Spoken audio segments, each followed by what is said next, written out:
Good morning. Hello. I'm not Mr. Ed. Let's see if we can get this working. It sounds like it is. Excellent. Alright. Man, what am I doing?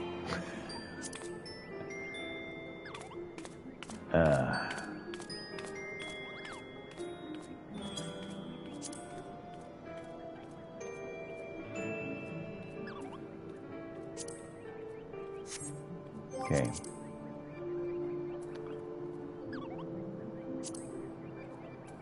Party finder.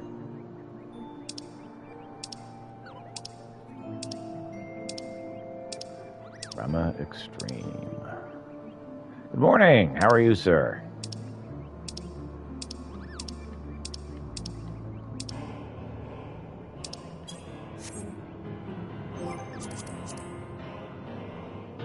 Awesome.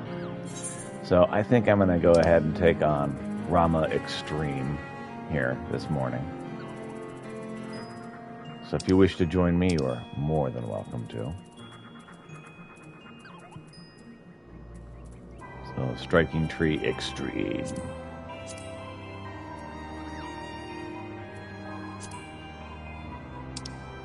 That is under 1. So.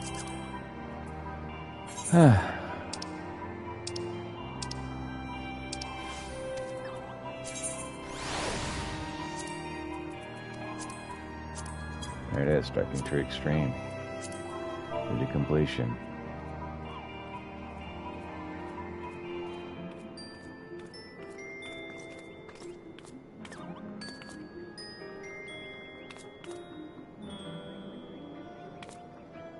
Good. Cool.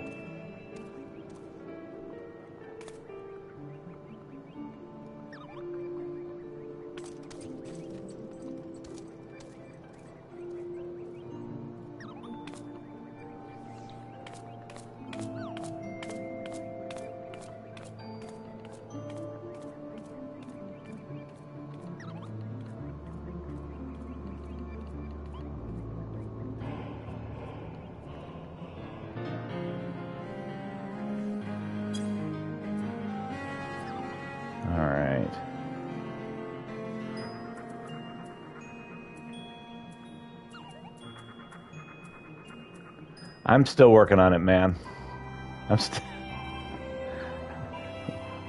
Look, it takes a lot. I got the main thing done.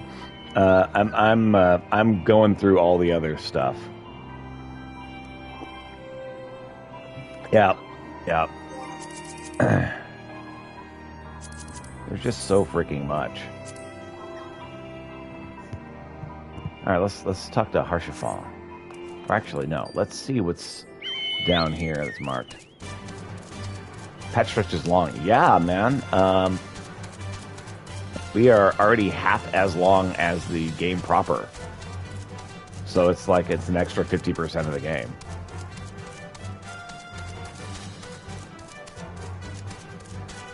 I would not call it particularly engaging either.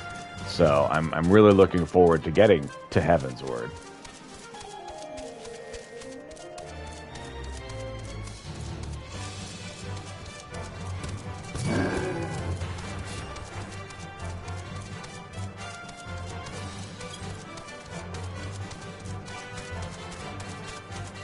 So yeah, I've made a little party finder thingy-mabobber. If you are interested. I think I did. I think I got my artifact weapon. Hold on. Yep, there she is, right there.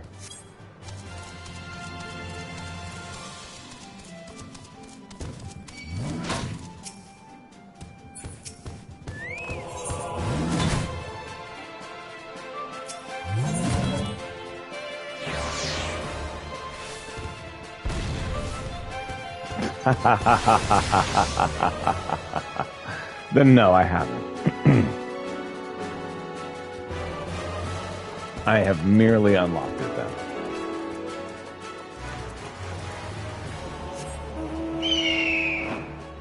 I haven't done anything with it.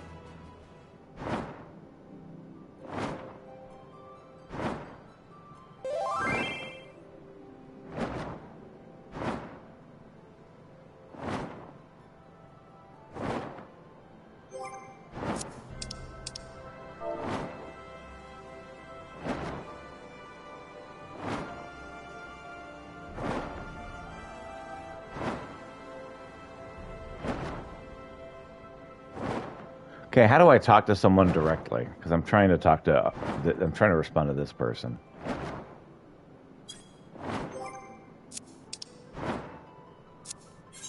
Okay.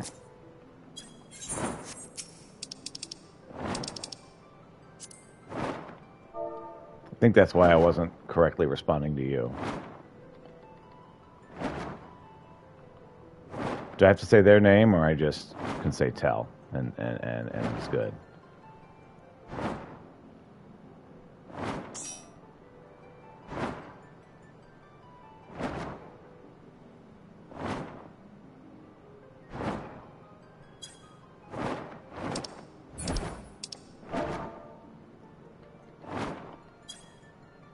Part of the problem is that I am so...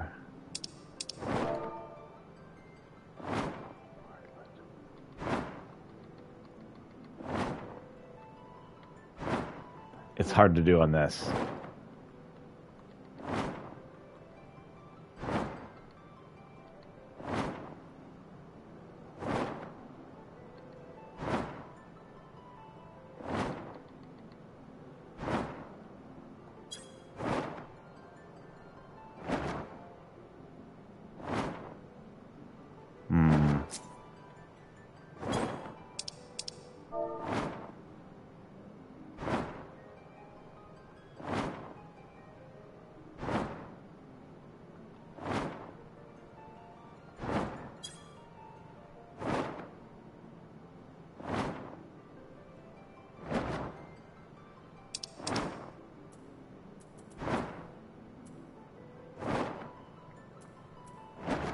Neat.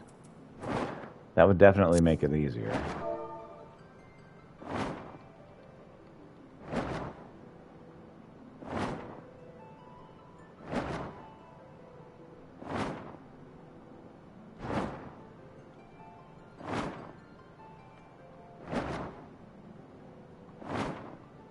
Don't know that I have that set up.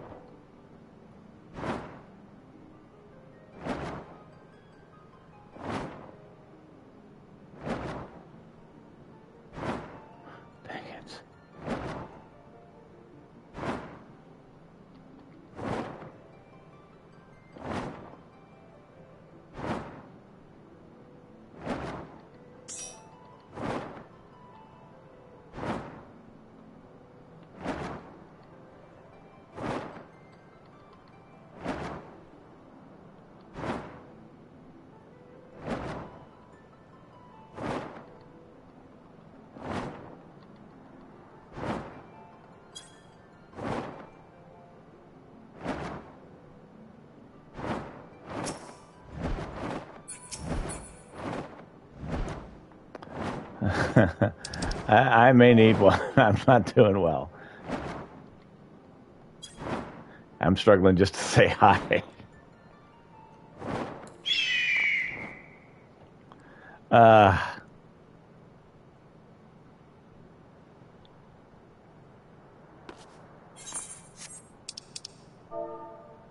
PS5.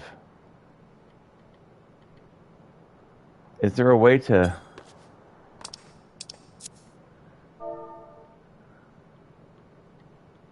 like select the name so I don't have to type it all out?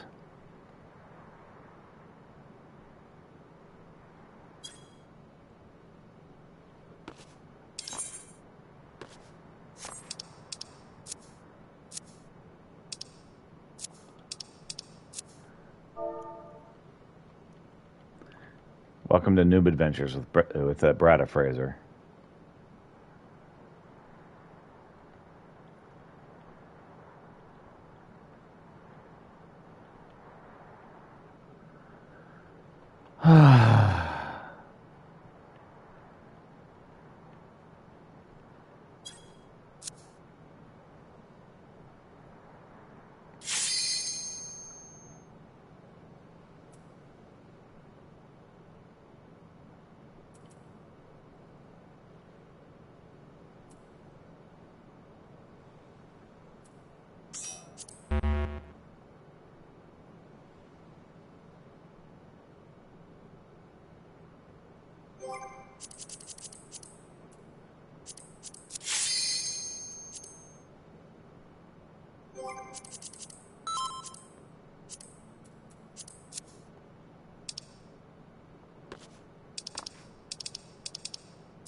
Okay, I'll get that to you at another time when I'm not trying to play a game.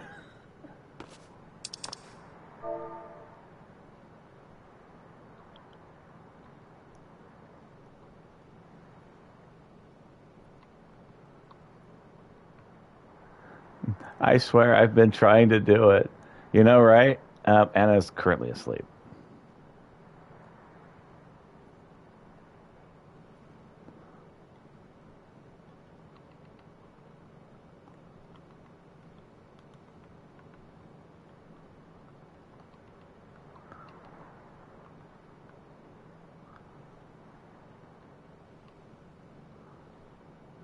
I mean, what the heck is that symbol?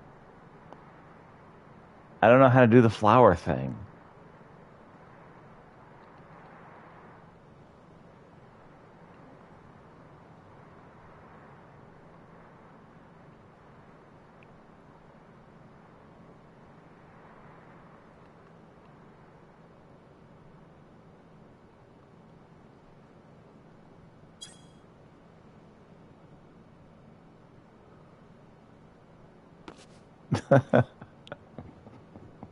I'm trying to answer them. I've been trying this whole time.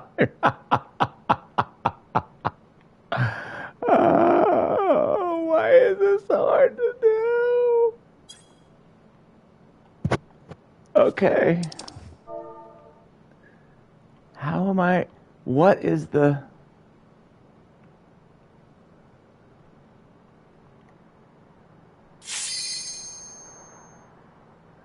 Thank you. Yes. Thank you. That's what I needed.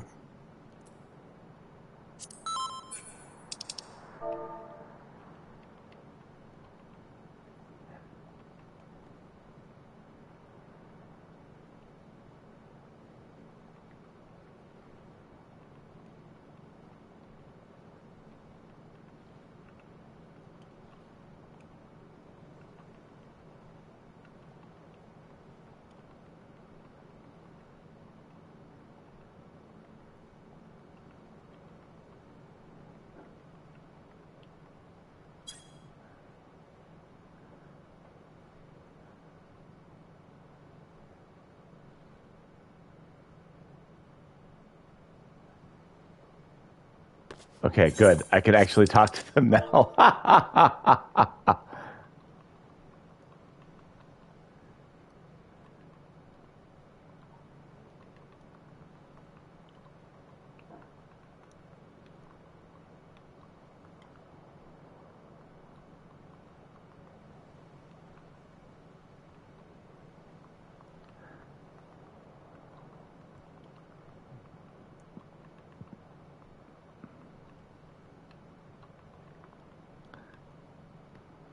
Right. Very good.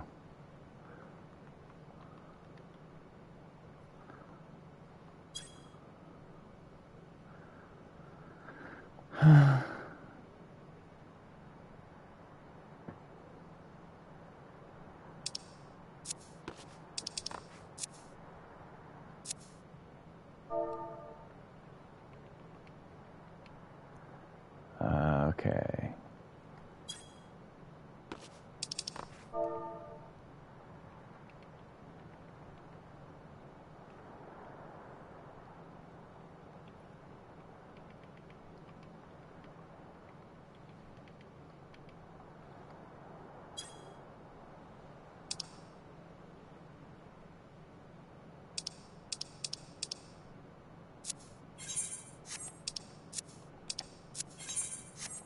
Okay.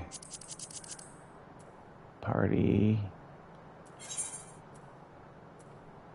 Pass lead.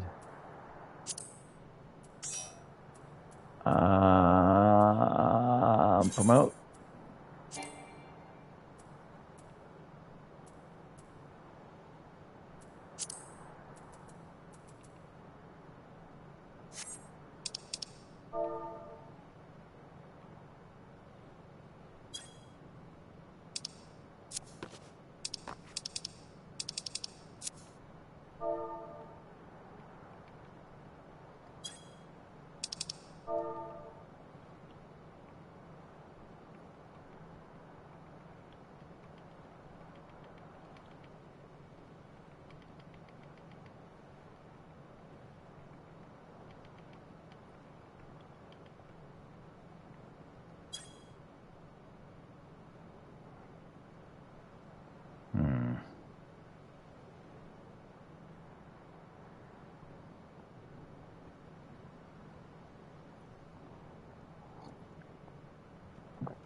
Okay.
Okay, I think we're good.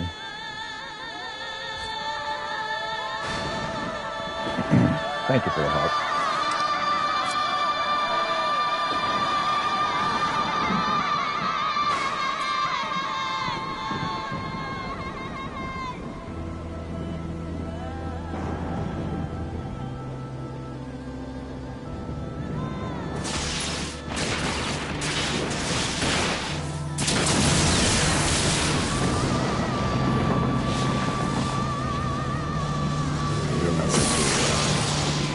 Commendations to XIV.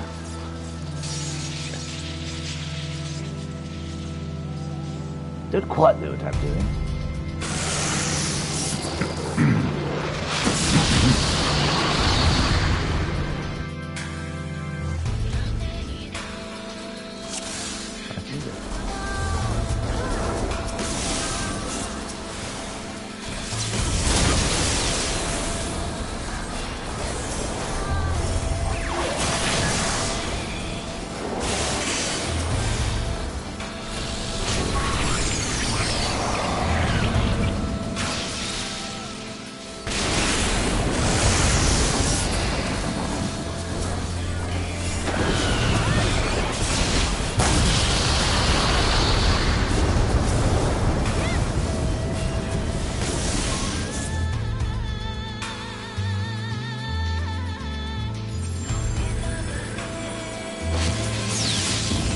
Win. I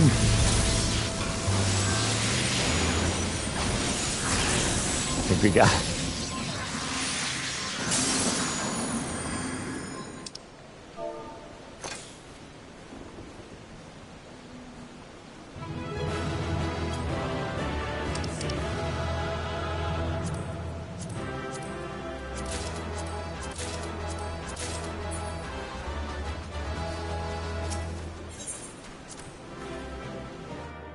Right? That went fast.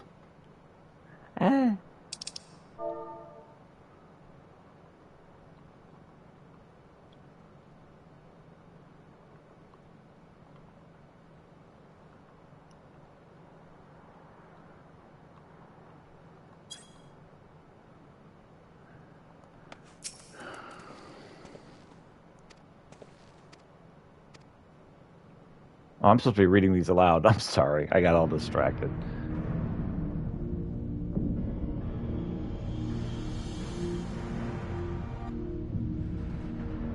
I'm used to playing on my alt where I just like click, click, click, click, click all the way through.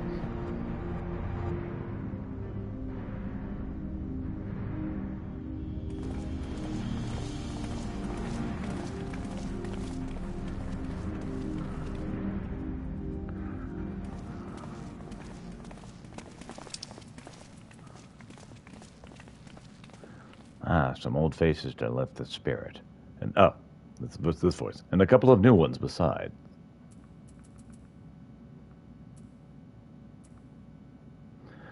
Allow me to introduce Une and Duga. Oh, well, cat boy voice is different from cat girl, but this guy I gave a different voice altogether. So, allow me to introduce Une and Duga. They are scholars of ancient Alag, sent here by our friends of Ballaston to aid in the investigation.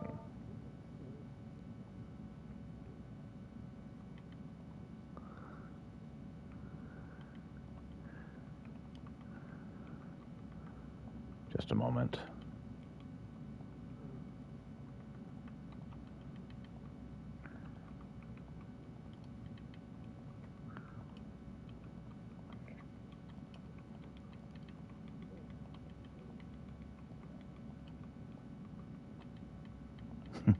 I have those. That particular voice is used for the Mughals.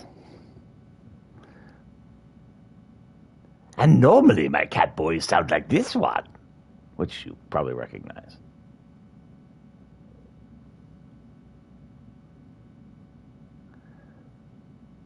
Allow me to introduce Une and Doga. They are scholars of ancient Lug, sent here by our friends in Baldiston to aid in the investigation.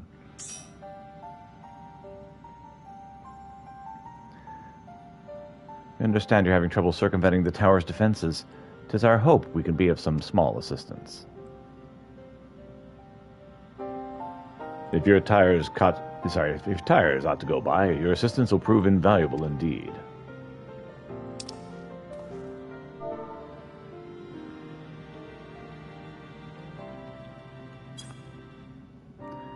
To begin with, let me tell you where we stand. Before rises Sirius Tower.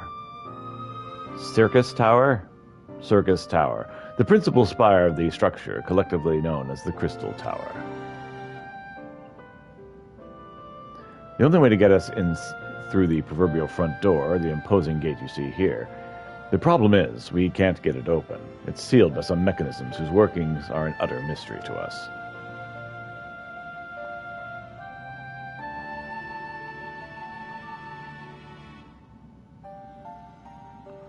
Having had no success via more orthodox methods, I went at it with everything from a pickaxe to a magic tech cannon. Nothing so much as to put a scratch on it. For a blessing, the gate doesn't try to reduce us to ashes like the 8 sentinels, but that doesn't make it any less effective a security measure. It's fiendishly frustrating in its simplicity. The only clue we have is the elaborate device carved upon it. A man and a woman, respectively. Elegant royalty by my judgment.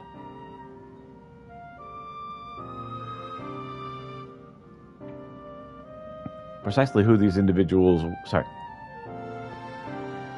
Need the catboy to pet it? Right, exactly. Precisely who these individuals were, we cannot say. Nor do we know whether the device actually serves a purpose. Like as not, it is purely decorative.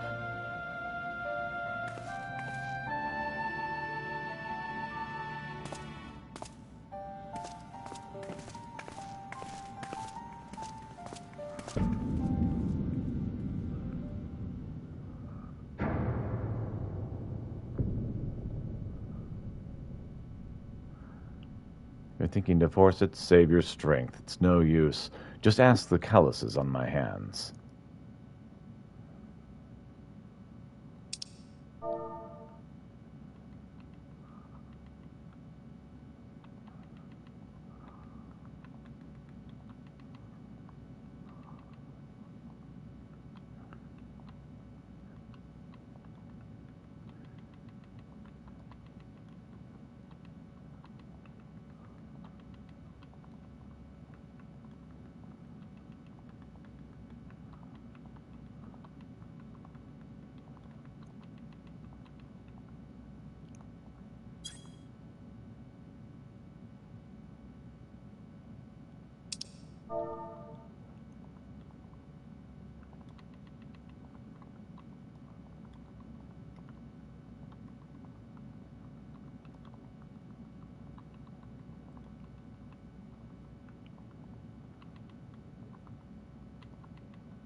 Rest assured we do not mean to waste our strength. Indeed, why would we exert ourselves when the gate will open of its own accord?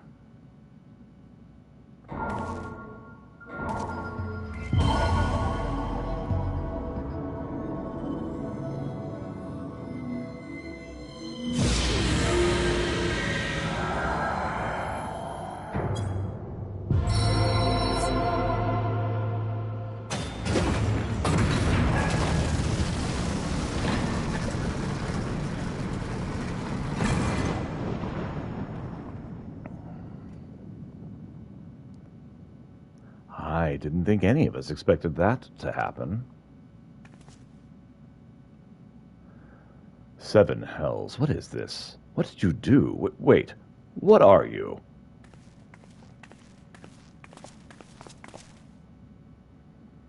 Garleans? Piercing the heavens and gathering the light, a symbol of mankind's glory and might. Virtue guarded by gates impregnable, only to those of royal blood answerable. Exactly as passed down through legend, I'm delighted to see.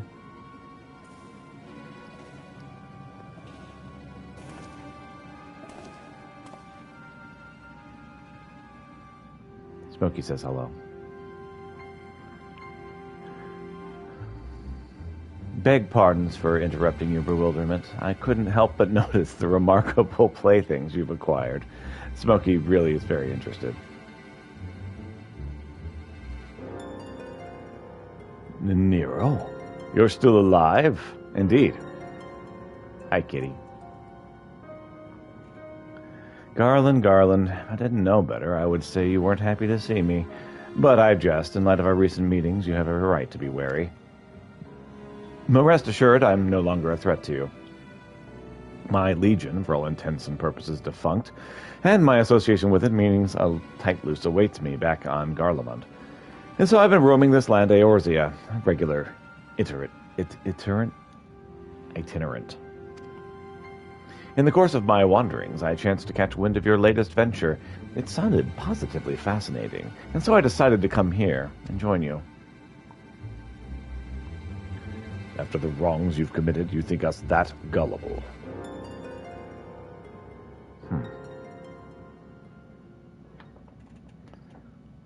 Isn't sketchy at all, right? Exactly. If you are suspicious of my intent, 'tis only my just deserts.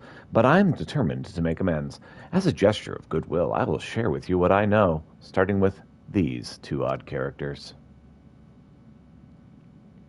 As you are doubtless already aware, the Crystal Tower was a symbol of ancient Alog's might and prosperity. Entry was permitted only to royalty and a few select individuals.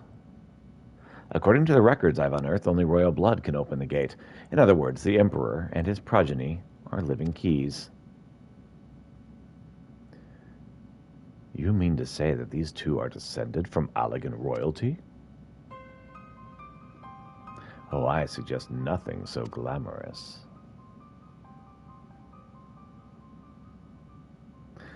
To put it plain, they are imitations of royalty, living keys born of Allagan ingenuity.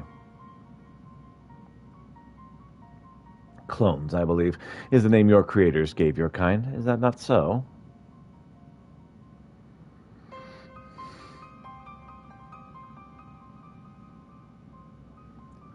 Twould seem the time for concealment is past.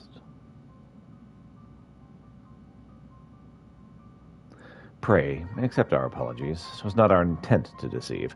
We simply wish to avoid causing undue alarm by prematurely making what many would consider deranged claims.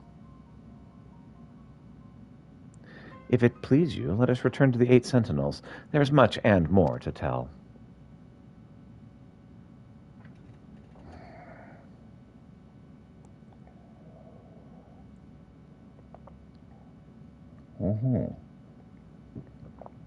Very well.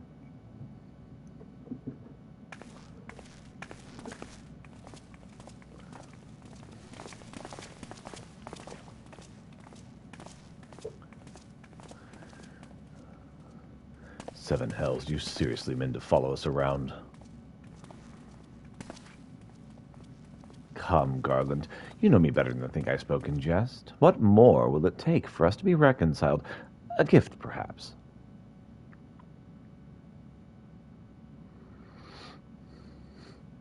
An Allagan tombstone. It holds the information I just shared with you, and a deal more besides. It used to be the jealously guarded property of the 14th Legion, but it's yours now. I wish you joy of it. I look forward to working together, old friend.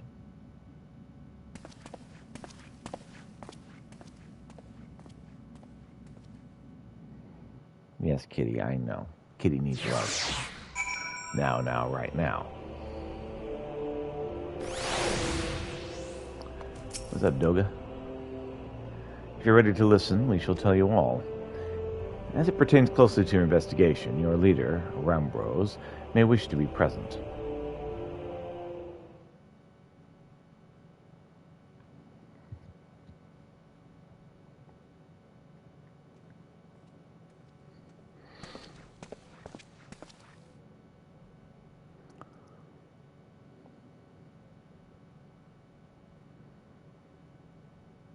Before we begin, pray, allow me to apologize again. It was not our intent to deceive you.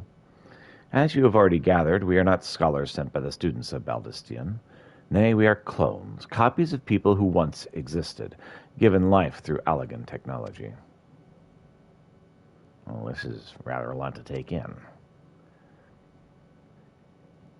If it would not be considered unseemly, might I ask why you and yours were created, and more specifically, why it is you now seek to do? Answering your questions requires we revisit Allagan history. Pray, bear with us. The Allagan Empire reached its zenith long before our kind came into being. In that glorious age, the Crystal Tower stood tall as a symbol of Allagan pride. Parents took their children there, that they might learn how the nigh limitless energy it produced brought prosperity to the whole empire. That prosperity, however, bred decadence, and the empire began to show signs of stagnation. This decline was made all the more rapid for want of strong leadership. In a matter of generations, the Allagan civilization became a pale shadow of its former self. Its once gleaming cities fell into disrepair, and its frontier lands were given over to the wilderness. Lamenting the pitiful state of affairs, one technologist made it his mission to restore Allag to greatness. Amon was his name, and he believed the ailing empire wanted for but a potent ruler, and none was more potent than its founding father, whom he sought to resurrect. The founding father? You cannot mean Emperor Zandal. None other. As part of his experiments, Amon created clones of the Emperor's descendants. We are the products of that experiment, copies of Une and Doga. Historical texts mention the reign of two Allagan emperors named Zandi. It's commonly believed the second was the namesake of the first. After all, such a custom was not uncommon among royalties and commoners alike. To think that the two were in fact one and the same.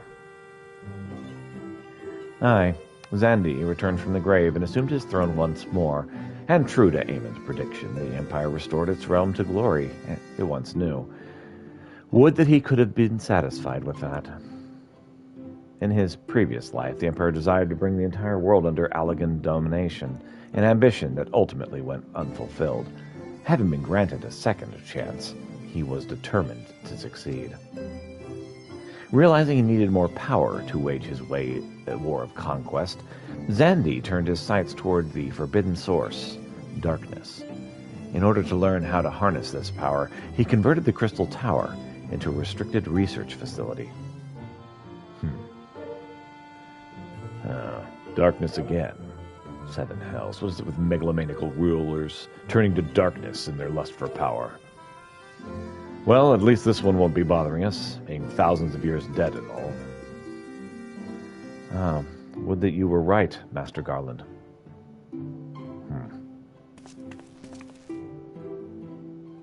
Alas, Emperor Zandi is very much alive.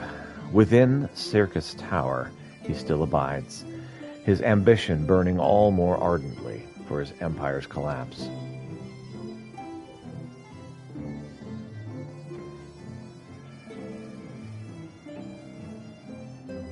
Wielding the power of darkness requires prodigious amounts of energy that not even the Crystal Tower could produce.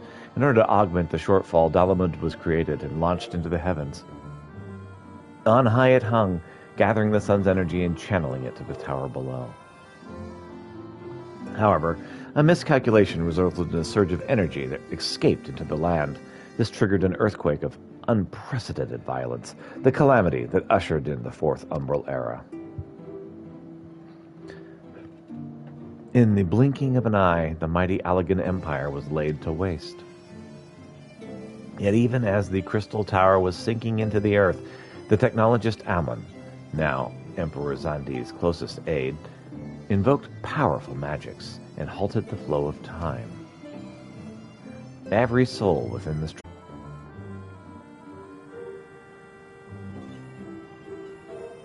eras came and went. After millennia lying dormant, Dalamud was summoned back to the earth.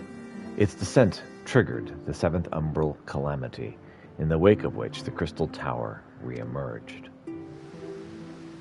At that moment, Emperor Zandi reawakened. In his lust for power, the Emperor consorted with darkness and was seduced by its corrupting influence. Even though his empire is now little more than a fading memory, he will stop at nothing to see his ambition realized.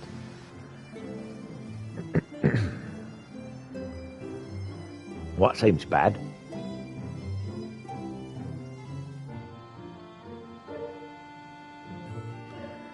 "'Tis for no other purpose but to put an end to Zandi's madness that we exist. This is the mantle we have inherited from our namesakes, the true Une and Dolga. Fearing what might befall the world, the two of them sought to thwart their emperor. They gave unto us their will, that we might carry on their mission should they fall. When we came to our senses within the Crystal Tower, we deliberated a course of action. Concluding that we alone could not overcome Zandi, we struck out to find a worthy ally. It has taken years, but our search is finally over. 'Tis no ordinary man that can cut a path through the labyrinth of the ancients. With you as our champion, Peter Krulinsk, we are confident that we can end Zandi's dark ambition once and for all." Well, that'll teach me for speaking too soon. Setting my chagrin aside, I see now why you knew about the students of Baldistian, among the host of other things. You were observing our investigation the whole time. So, what will we do, Peter? The world is in grave danger again, and as just so happens, you're an expert in saving it. No.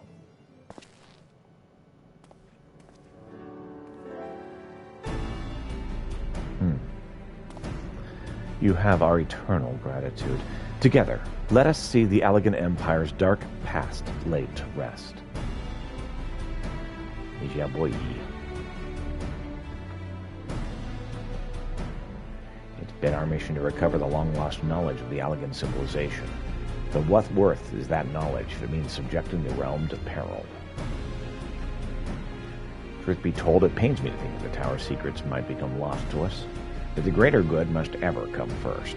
Besides, no quality of ancient relics can compare to our friends Une and Doga, living, breathing Allegans. And so I declare a change to Noah's objective. Henceforth, we shall direct all efforts towards sealing off Circus Tower. Its dark secrets must never know the light of day.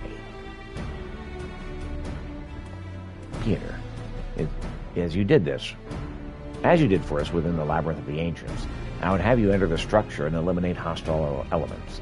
Suffice it to say, this includes Emperor Zandi himself. Go. Meanwhile, the rest of us shall examine ways to isolate Circus Tower from the outside world. To work, men.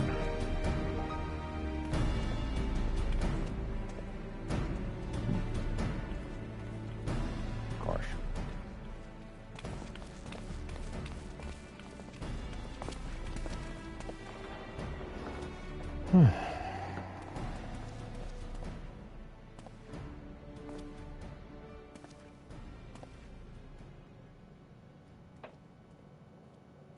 Wait. There is something I must know. My right eye is like yours. Does this mean?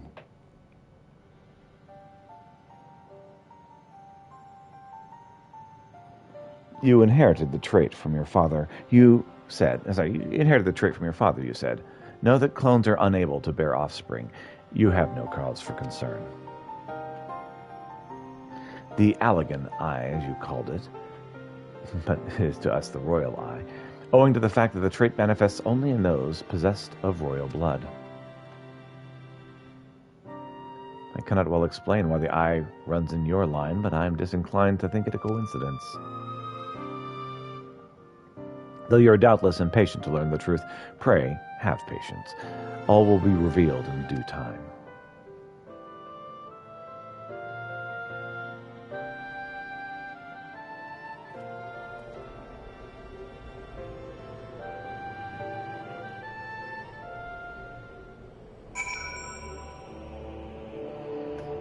Excellent.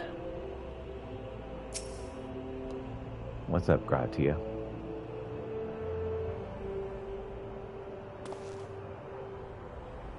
He's in talking to you now. My apologies if I've given you cause to worry. I am quite well, I assure you. And as you can appreciate, there's been much for me to think on. But now it is the time for action, not idle thoughts. Circuit's Tower awaits us.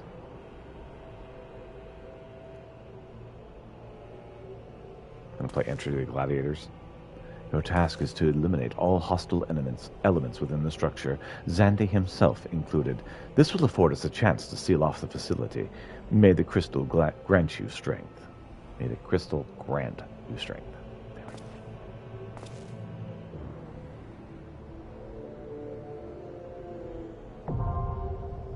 Circus Tower is now accessible. Duty Finder's been updated with a regular duty.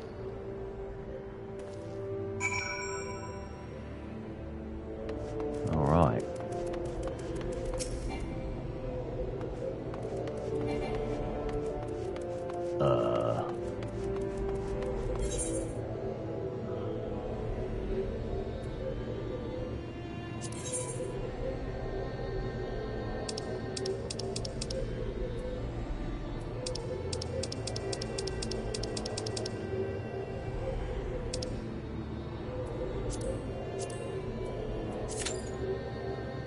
It's Circus Tower time.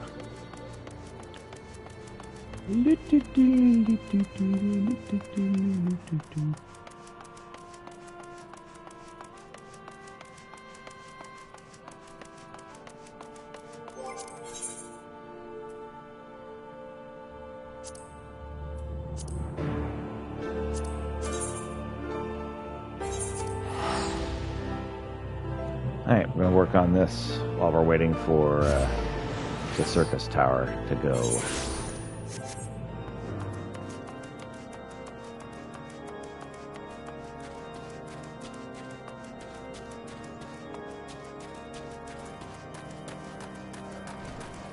Check with Hashafon at Camp Dragonhead.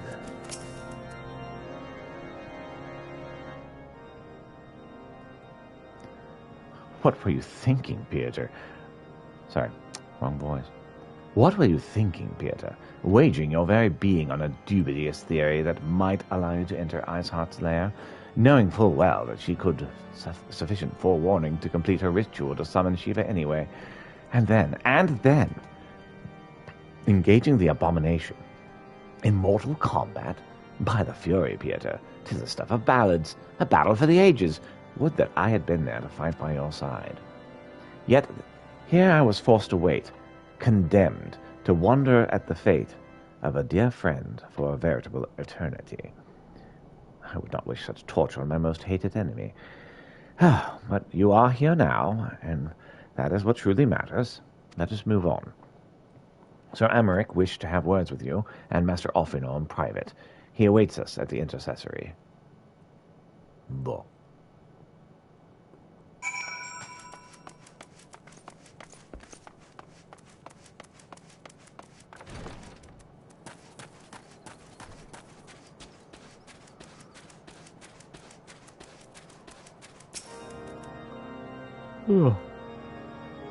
Greetings, sir. I shall show you in at once.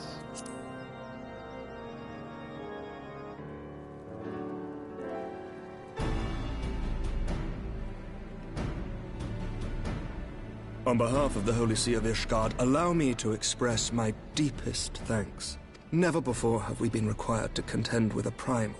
Indeed, there were fears in some quarters that our knights might not be equal to the task. From what we have now learned of these beings, I can say with certainty that we would have lost a great many men had the Scions not intervened. Then the argument for preemptive action should be self-evident. Perchance now you will reconsider my proposal that Ishgard move against Natalan. Ere we first met, a similar proposal was tabled, but the Holy See decreed that we were to observe, and that military action should be taken only in self-defense. All things considered, it was not an unreasonable decision. Since the calamity, 2 vigils have fallen to the Horde, while Garuda has never shown any inclination to storm the gates of judgment. Which is why this unprecedented crisis and its resolution may prompt a change in policy. You who have faced these primals know well the threat they pose. Ishgard did not. Not until now. And there is naught like a brush with death to change a man's outlook. Quite. At the very least, this should silence any lingering objections to our arrangement with Revenant's Toll. The Holy See may even feel moved to grant us its formal endorsement. So far as it is possible, the Scions shall be compensated for their service. Awesome. We should be grateful for any aid you can provide. As a gesture of good faith, I shall withdraw my previous request.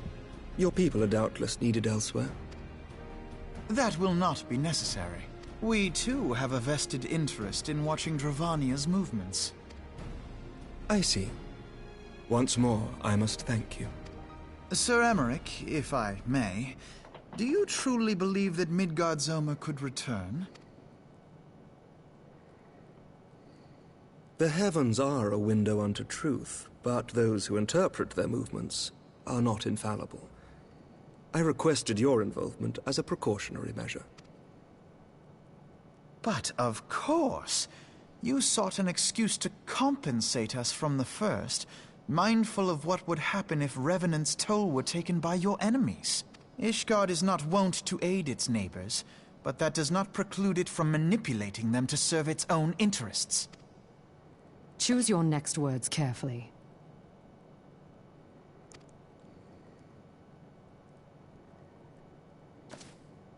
Do you know what sort of man becomes Lord Commander of the Temple Knights? One who comes from good stock. I did not. Yet here I am now. Why do you suppose that is? Because I swiftly learned to tell the difference between words, deeds, and beliefs. You are correct, Master Leveilleur. Ishgard desires to see Revenant's Toll flourish, as it would present a troublesome obstacle to our enemies from the south. We are so glad to be of use to you. As we are to you. Ours is a mutually beneficial arrangement, lest we forget, one born of necessity. The dragons grow more restless by the day, and the heretics harry us nigh without cease. We have contended with such troubles for centuries, but there are limits to even our endurance. Yet as a pauper is loath to part with his meager possessions, the leaders of Ishgard are not wont to render up their trust to outsiders. But with perseverance on our part, they may yet be made to see the light. Nevertheless, one must take care when walking the road less traveled. Wise words, Sir Emmerich. I shall make a point to remember them. I must apologize for my earlier outburst. I hope it will not sour our good relations. Not at all. You but spoke from the heart. I trust you understand that at times my duties may prevent me from meeting with you. On such occasions, my second-in-command will speak for me. Lucia, at your service. Pray excuse our reticence. We are but wary of speaking too freely, lest our sentiments be made known to our enemies. Know that the Lord Commander and I are of one mind. For the sake of Ishgard, and of Eorzea at large, I pray our peoples can put aside their differences. One would hope. Those who dwell in the past risk losing sight of their future. Should aught befall one of our shipments, pray inform Lucia immediately. You may also relay to her any words you might have for me alone. All right, man. Have a good one. Not being of Ishgardian birth, Thanks for she stopping owes by. no allegiance to any noble house, making her as near to incorruptible as one can find in my homeland. Suffice it to say, I trust her completely, and so may you. Which reminds me, Lord Orshafon, if you would be so kind. Certainly.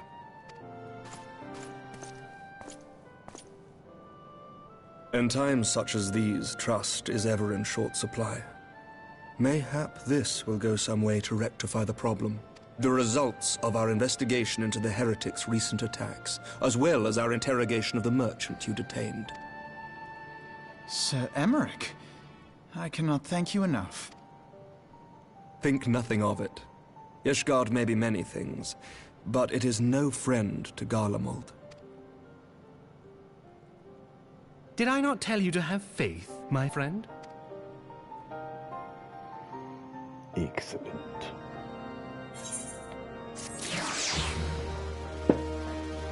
This quest is complete.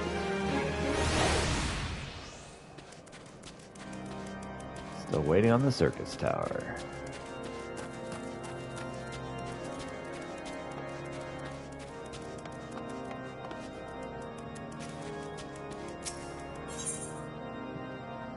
For one with reason to celebrate, Alphinaud looks rather grim. It would seem we have much to discuss with our friends of the Rising Stones. If what you say is true, Iceheart's method of summoning Shiva defies all precedent. It necessitates complete reappraisal of the primal threat, and of our approach in combating it. Moreover, there are grave ramifications if word of this reaches Imperial ears. The Garlean Empire believes that primals are an insufferable menace, that their mere existence is a threat to this very star. As such, they deem any action taken against the beast tribes to be justified by default. Imagine, then, if it became known it is not only the beast tribes of Eorzea that could summon primals, but the civilized peoples as well. Any lingering objections to the Eorzea campaign would vanish overnight. Where before we had to contend with a single Imperial Legion, we might well find ourselves facing the combined might of all Garlemald. But I speak unadvisedly. Come, Pieter. It is better that we continue this conversation in Moldova.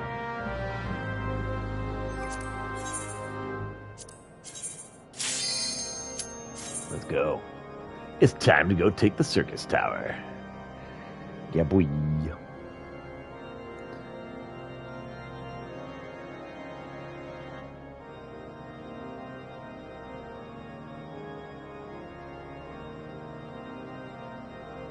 Excellent. We're ready, Kit Kat. Get down there.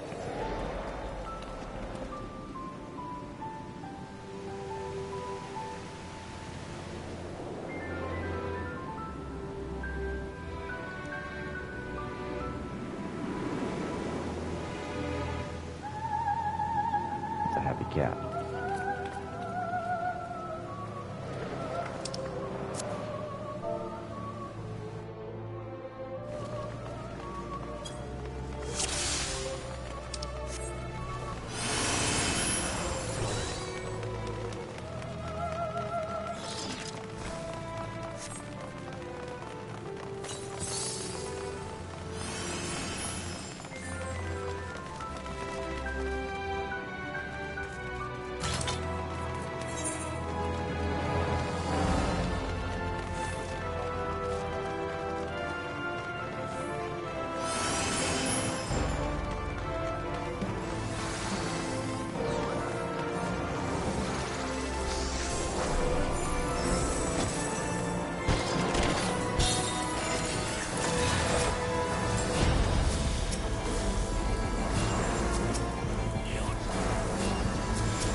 Just follow the crowd.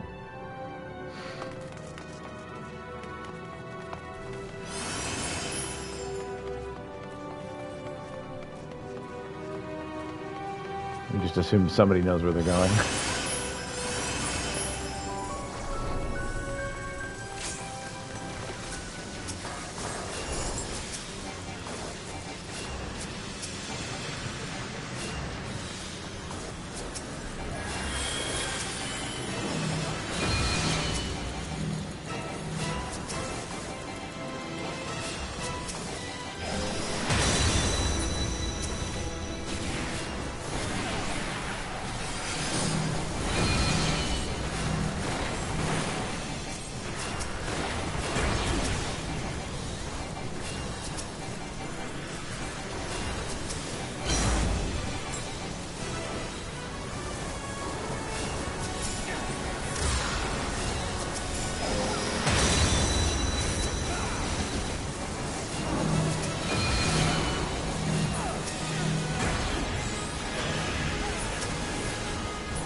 Go. All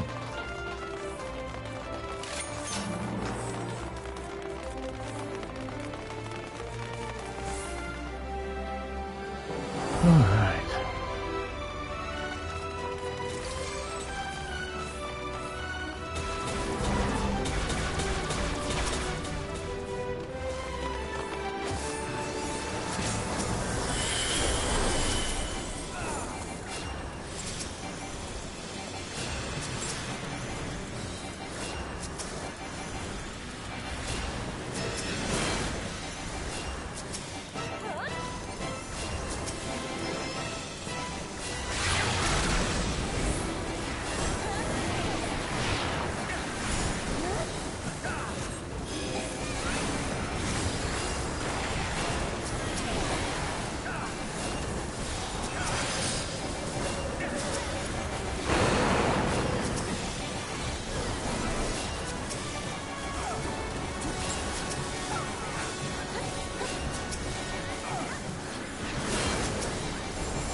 14.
All right, come on.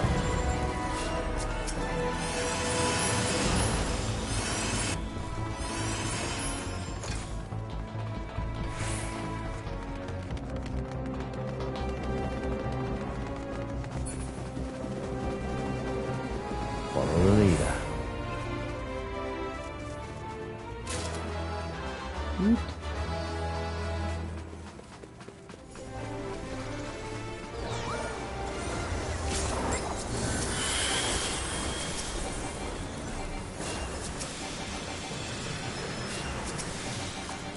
That's the final code.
Mapping around. Circus Tower. Time to fight the big bad. Who fight valiantly mortals, but to no avail.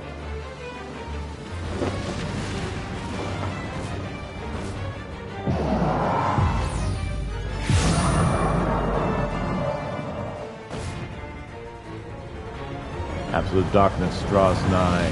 Soon.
Life is a cycle, like a circus.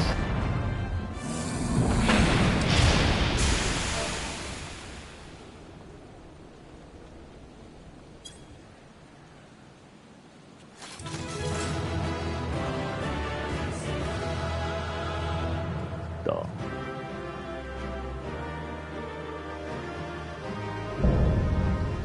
Circus Tower complete.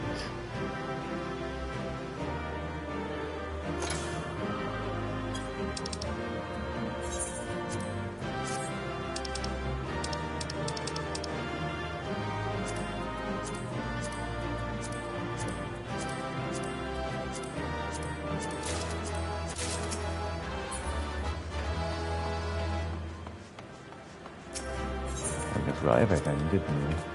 Hey, 4 player accommodations. Woot woot.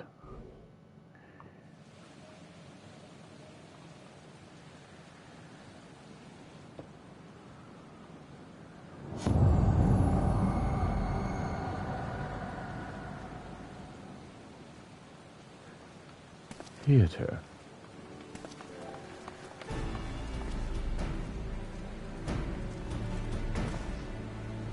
You did it. You defeated Emperor Zandi. Empires may rise and fall, but man's indefatigable spirit ever lives on. Truly, you're a champion that we hoped for, Piotr Krulinsk. With Emperor Zandi now at eternal rest, his dark legacy may be undone.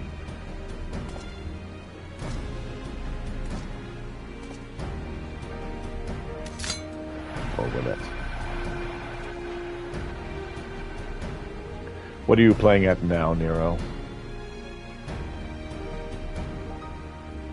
In case you haven't noticed, Garland, these are dangerous surrounds, and men be faulted for exercising due caution.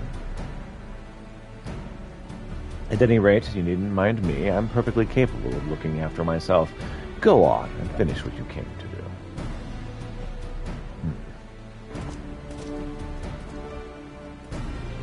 There are two ways that we may seal off Circus Tower. Either isolate it from the outside world or cripple its ability to produce energy. The choice of method is yours to make. Before you proceed, however, Doga and I must needs attend to a task.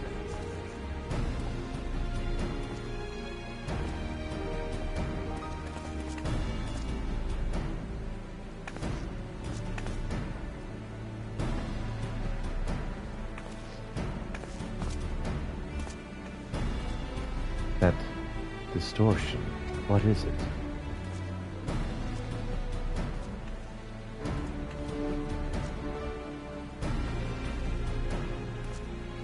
The power that Zandi sought to obtain comes from the void, the world of darkness, our people called it. And the true nature of that power was none other than the armies of Voidsent. Voidsent feed on the ether, as you already know, and no plane is richer in it than ours. In exchange for their allegiance, Zandi entered into an unholy covenant. He would open a gate through which Voidsent could freely enter our world. The covenant, I'm afraid to say, is still in effect. However, being of the Emperor's lineage, Unai and I believe we can annul it. By his blood, Zandi sealed his dark path. By our blood, it shall be undone. It is time. Yes, Doga. Finally, we may fulfill our purpose.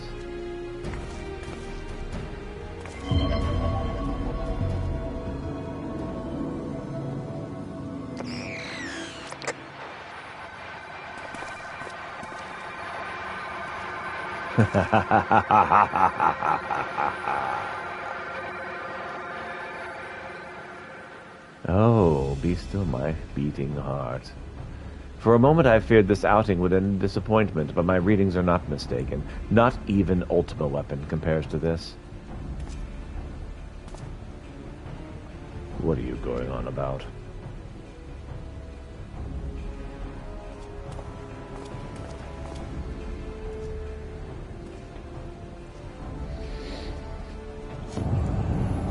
The covenant is everlasting.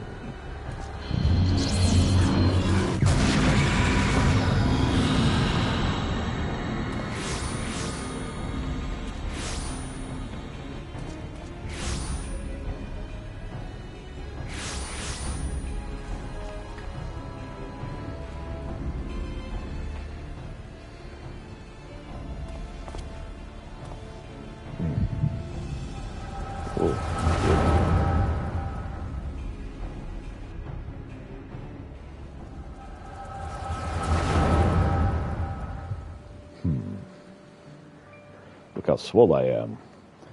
And so, Merakidia is brought into the fold. Soon all the world should be united under Allagan rule. And yet, with every dream that becomes reality, the memory of death grows ever more vivid, an endless void bereft of light and warmth. Though I may have defeated death, it did not leave me unscathed. Yea, its ravening claws have scarred my soul for eternity. Never shall I know peace. Beings without will, you cannot fathom my rage, my melancholy, my fear. What worth is wealth and power when all must inevitably be consigned to nothingness? If a man has nothing, he need not know the pain of loss. So, let there be nothing. Harvest more power, that the gate may be thrown open. Let the cloud of darkness come and engulf the world, devouring all life, hopes, and dreams. Let all be returned to nothingness.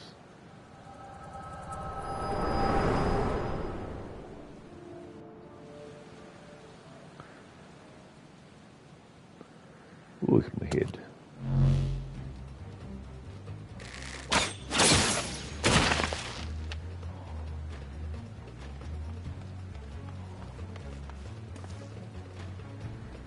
Peter, pull yourself together.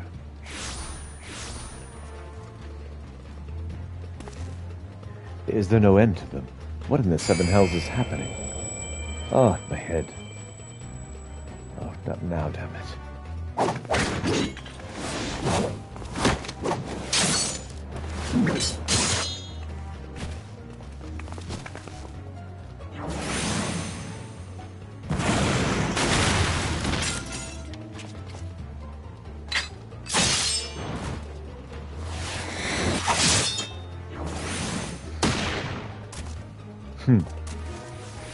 Good old-fashioned gun swords.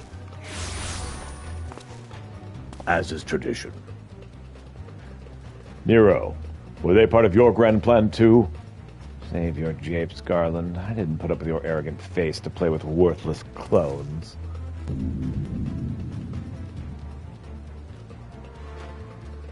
Something is controlling them. A void scent, and no ordinary one at that. Doga.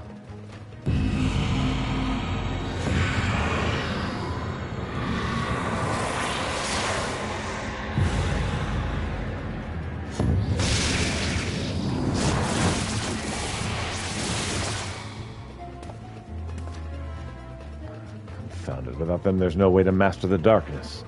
That power is mine.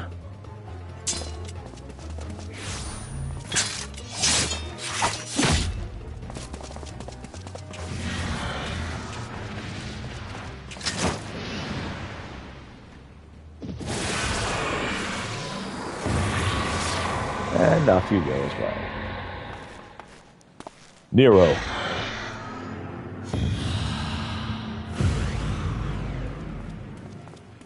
Well, the covenant shall be honored.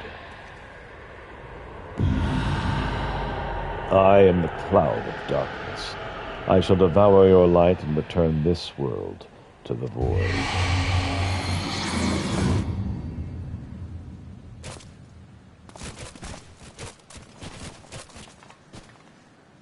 Well, at least that's not terrifying.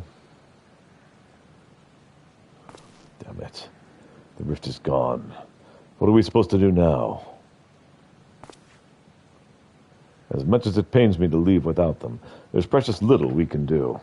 Let us return to the find and consult Rambros. Bon.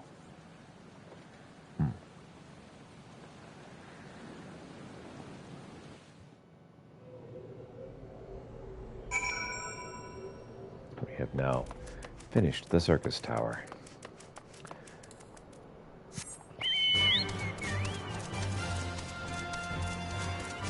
He's a pretty nice guy.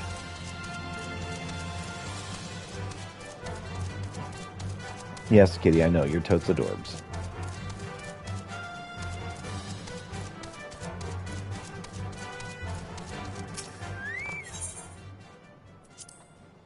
The 88 Sentinels.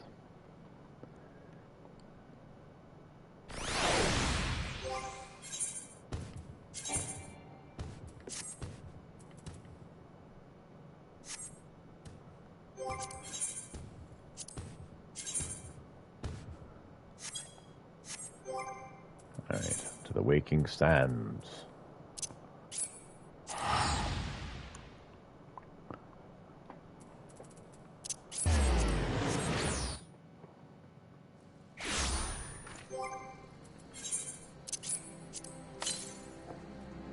Shattered orchestration.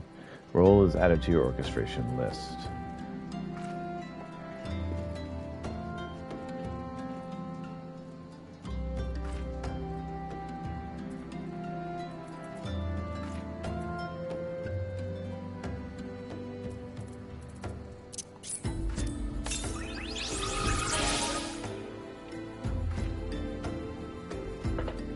can now summon an Onion Knight. Is this one of the Union Knights? No, Onion. Oh.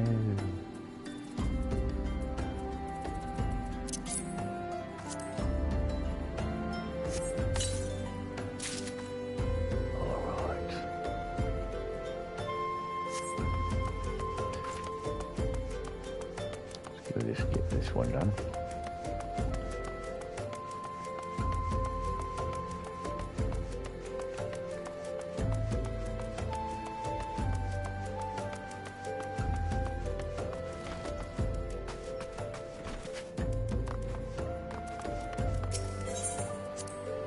What's up, Ariane J?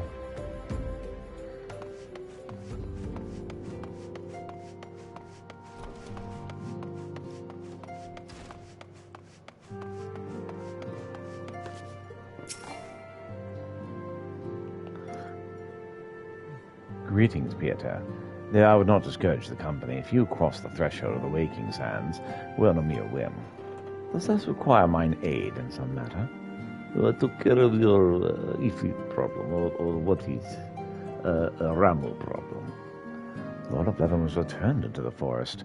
The Siths challenged the Sahagin for the swiftness of their summoning, and thy account doth paint most vividly the image of Ramu's amplified energies. I fear the touched ones, too, dabble in sacrificial ritual. Thy stern expression bespoke thy understanding. Even the denizens of the Twelfth would possess no immunity against Asian manipulations. Once more are we reminded that only in the lifting of darkness shall this primal nightmare cease to haunt us. We shall prevail, warrior of light, by the radiance of thee and thine companions. We shall prevail. Leander would speak of you regarding the unidentified primal. When the Cenary moon did wane, there sounded a blood-curdling roar. A new primal has roused. The portents give us to believe one whose identity yet lieth beyond our ken. By thy hand, the 3 primals have since been vanquished. As each returned to the aether, 'twas observed the tremors, foreshadowing this fourth, grew in strength and frequency both. The being doth quicken, and in time it shall become a scourge upon the land. Yet even as we pondered a course of action, a benevolent soul did arise, one who would forestall this threat. Though she be tender in years, she's true of heart and steadfast in resolve. She would solicit thine aid, if thou art willing to proffer it. Lest thou wonder, the maiden is of our order. Thus did the antecedent straightways consent, that thou shouldst assist her, however thou mayest. As soon as thou art able, hie thee to Wineport, where thy petitioner doth await thee even now. Thou shalt for certainty find her visage strikingly familiar. Riang J beseeches your aid in solving the resurgent mystery of the primals.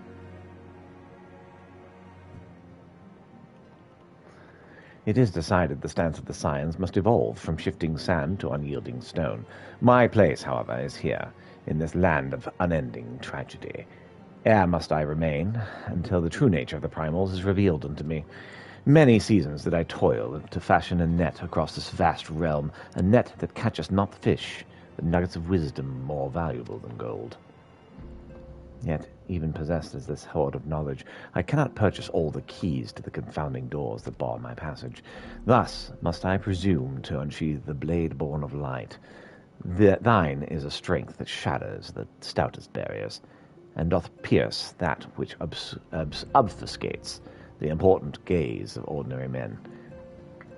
We have not the luxury of time required for my measured scholarly pace. For the adder's nest is astir, hissing with the news of Garuda's return.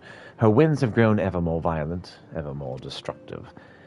What lieth beyond this sudden waxing of power, the answer may well prove a vital piece of the puzzle of the primal's existence. Mine eyes perceive a looming wall of strife, poised to crash down upon our cities with unrestrained fury. For the nonce, you must pacify the Lady of the Vortex. Swiftly now to the adder's nest. High Serpent Commander Helu will have such details as thou needest to proceed.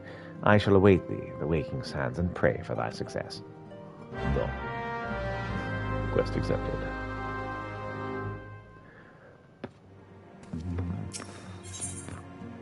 It appears pensive. You can be sure another primal problem looms on the horizon. the Lord of the Wall, slain at thy hand. 'Twas a deed both heroic and historic, a tale to be told down the ages. I fear, however, that the terror of the indigo deep did slumber but briefly in the ethereal sea.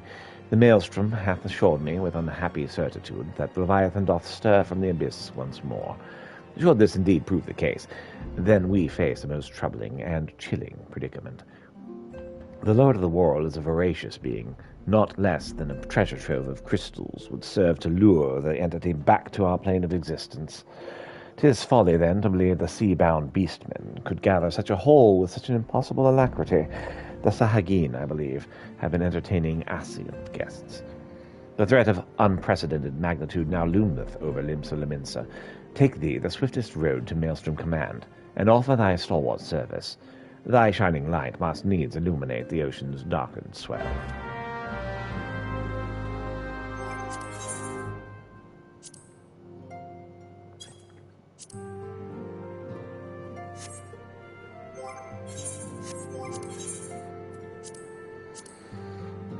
All right, just a moment.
All right.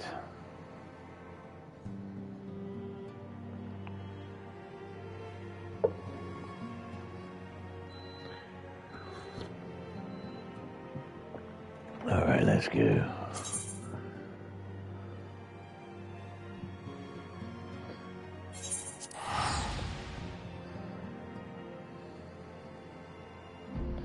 As yet unidentified primal will soon awaken in Whiteport.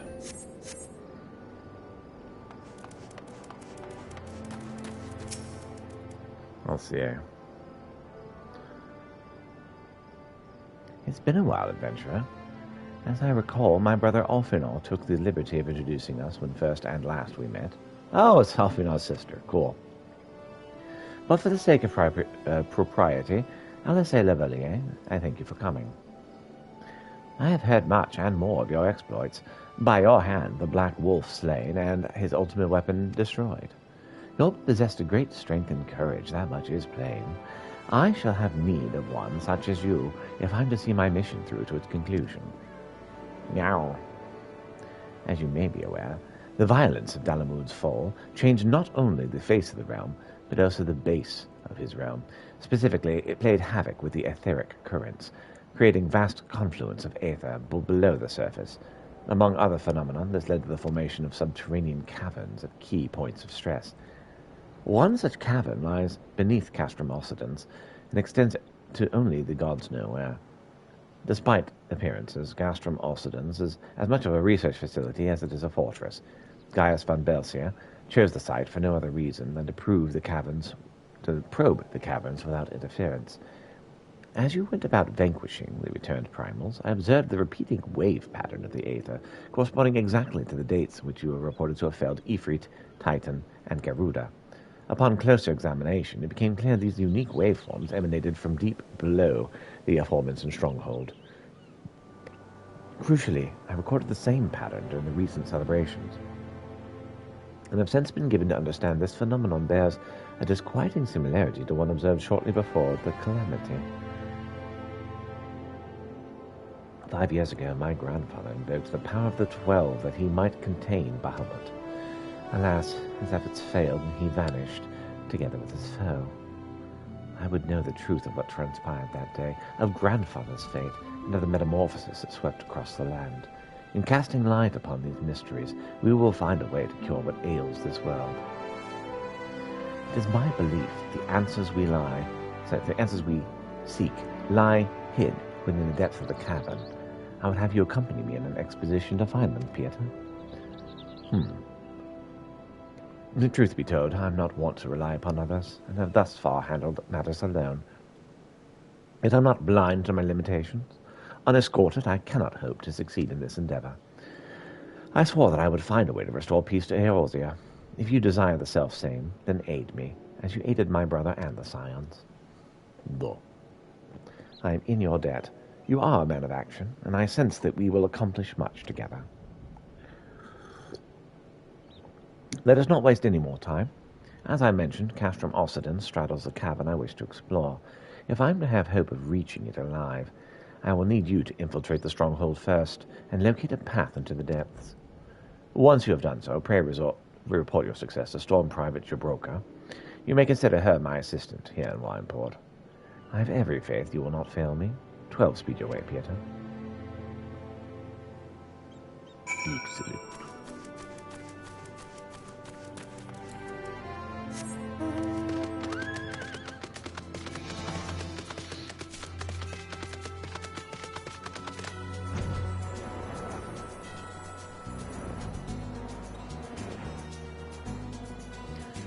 Just fly over this wall. That's the thing you can do with walls, after all.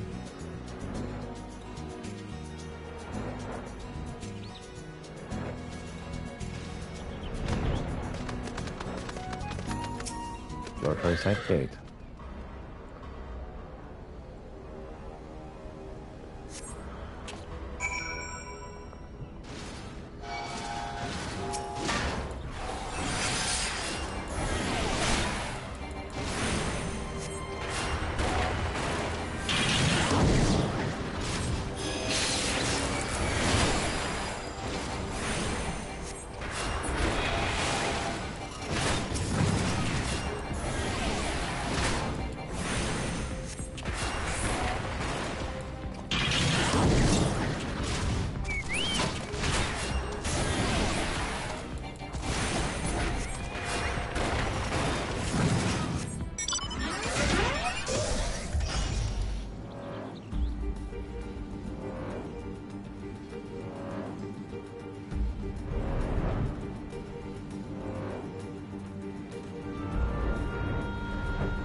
What's up, Jabroka? I've been expecting you, Pieter. By your coming, I take it you successfully located the cavern entrance in some Castrum Alcidens. So that's where it's to be found. Marvelous. Oh, but allow me to properly introduce myself. Jabroka is my name, and it is my honor to serve Lady Alice, though, for reasons of convenience, at present, I also serve the Maelstrom. This uniform accords me certain privileges, you see. In particular, ready access to the Maelstrom's regional scouting reports. They provide a wealth of local knowledge, including information on secret passages. But enough about me. I shall notify Lady Alice of your discovery, that she may prepare for the expedition. Though I don't doubt your abilities, none can say what dangers lurk beneath Castrum Alcidens. For my lady's sake, as well as your own, please, spare neither preparation nor caution. Pray, choose your companions well.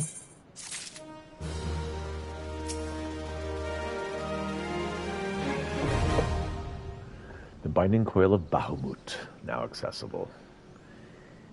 Excellent.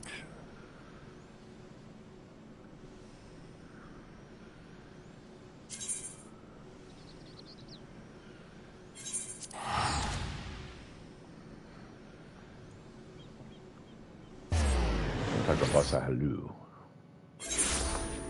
Quite a unique voice, I quite appreciate.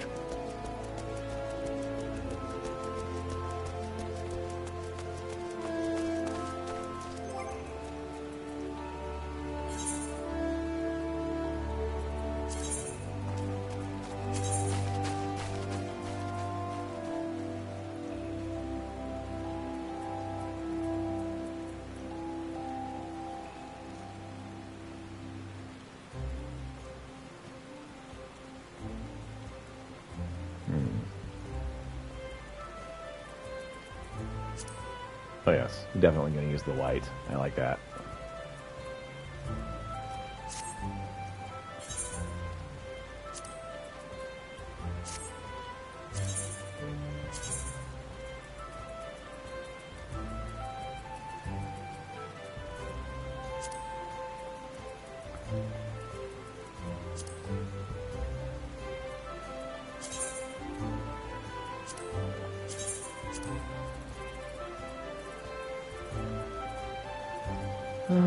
Casual.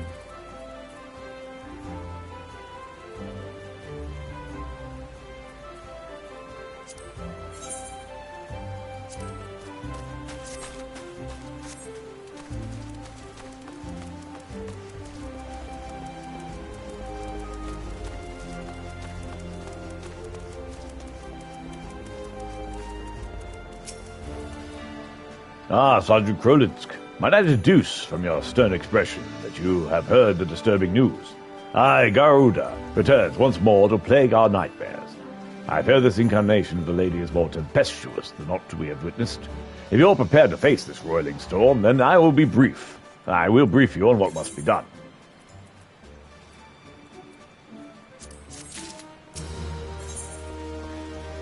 Sahalu wishes to send you against the latest incarnation of Garuda. We first learned of Garuda's return when the Primal fell upon the Blue Badgers as they sought to construct a new wax spire. The devastation was absolute. According to the report of the one surviving engineer, Garuda invoked the most horrific gale with but a gesture of a talent hand. The powerful winds tore apart the half-built tower, crushing the workers and scattering their broken bodies like dolls. By all accounts, it appears the Lady of the Vortex has grown stronger with this summoning. She must be summoned before the casualties are allowed to... She must be stopped before the casualties are allowed to pile any higher. But as you may imagine, the Ixal, eager to please their bloodthirsty goddess, are engaging our troops on every front. I have not the soldiers to spare for a primal hunting expedition. Thus I sent word of the Scions to beg the aid of proven champions. You and your companions are our best hope for freeing Gridania of this rampaging fiend. I ask you confront Garuda in her customary domain, the Howling Eye. Such a titanic conflict is best confined to Ixali lands. Would you not agree? Though I imagine the Birdmen have since made adjustments to their crystal, the Beastmen Aetherit found within Anatolia remains the surest means of entry. May the 12 strengthen your arm, Sergeant Krolitsk. Quest accepted. All right.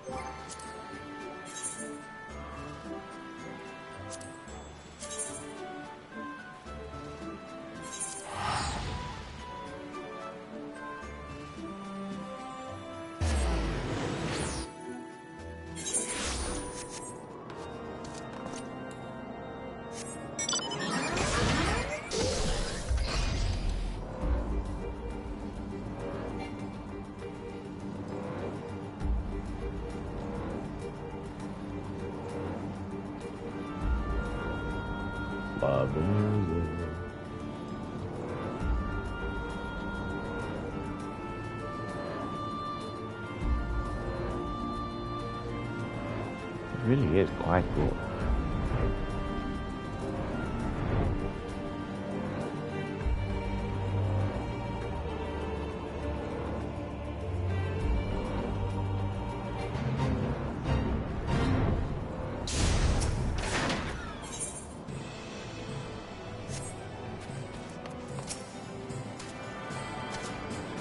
Reattuning.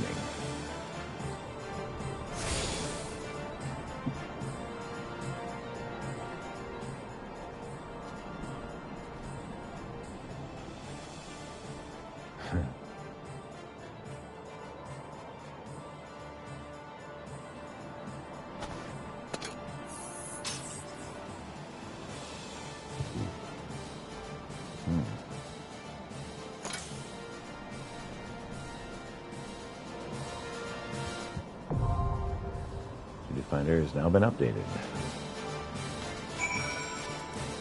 Revisit that one. Howling Eye Extreme.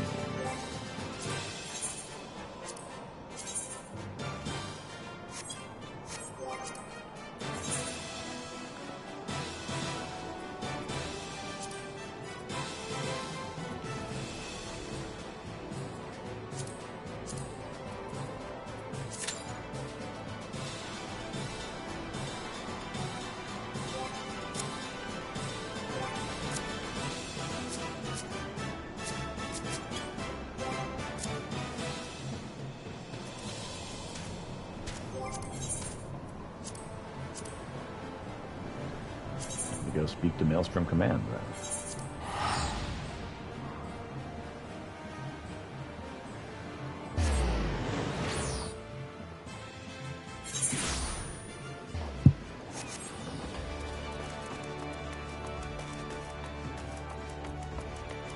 Oh, and we have more postmaster missions. All in the family. The Deputy Postmogul would task you with an urgent delivery to Little Amigo. Why, if it isn't just the adventure I was waiting for, Kupo. Have I got an assignment and a half for you today? Why you? Because, my friend, there's none other better suited to the task. I hold in my pouch a letter with your name on it. Not literally, of course. I mean simply that I have a missive for Hilaria of Little Amigo. I would have you take it to her, from her father. And I've been told it must go out. Post haste. Oh, why ain't you laughing? Anyhow, Hihira is a lovely girl, as you'd ever wish to meet. Wise in the ways of alchemy, and so kind. She gives away medicine to ailing Alimigan refugees. And free of cost, no less. But Hihira was known almost no rest on her crusade. I worry she's working herself into the ground. It would break the Postmogul's heart to deliver a letter with ill tidings to such a saint. So if the message brings anything but joy to Hihira, would you be a dear and aid her with every ounce of strength you have, Kupo?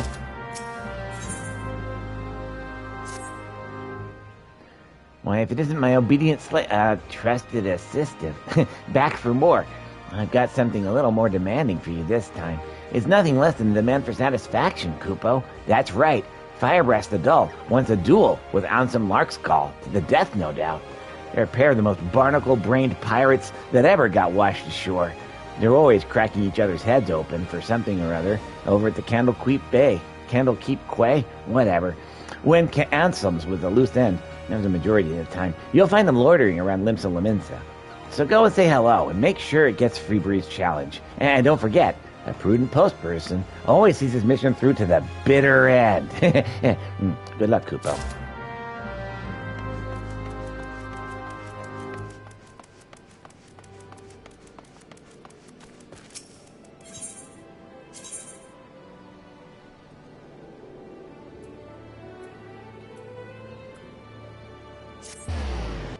We'll talk to Maelstrom Command, and we'll get some of his other stuff taken care of.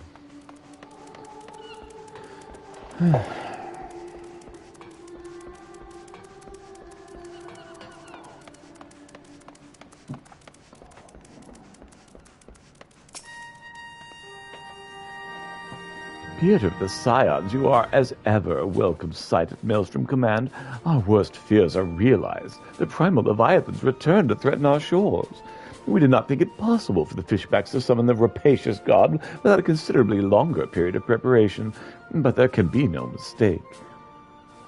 Prior to contacting Oriente, we received a report detailing the almost complete destruction of a merchant fleet upon the open sea. Only one vessel managed to limp into port, bearing the decidedly unwelcome news of Leviathan's resurgence. Judging by the testimony given by the surviving crew members, the The massive waves the entity leveled against the ships dwarfed anything we have ever seen at Primal Command before. Should he unleash a tidal wave of similarly empowered proportions, Limso would be scrapped from this island like a barnacle from a hull. It's with such dread imaginings in mind that I bid you sail forth to slay the Lord of the World yet again. Our strategy remains unchanged. The twin vessel, the World Eater, is already being prepared under the command of Storm Marshal Servicin. Make your way to the Moribi dry docks once your own preparations are complete. Seek out Sergeant Stimosa, and she'll see you safely aboard the ship. May the Navigator guide and protect you.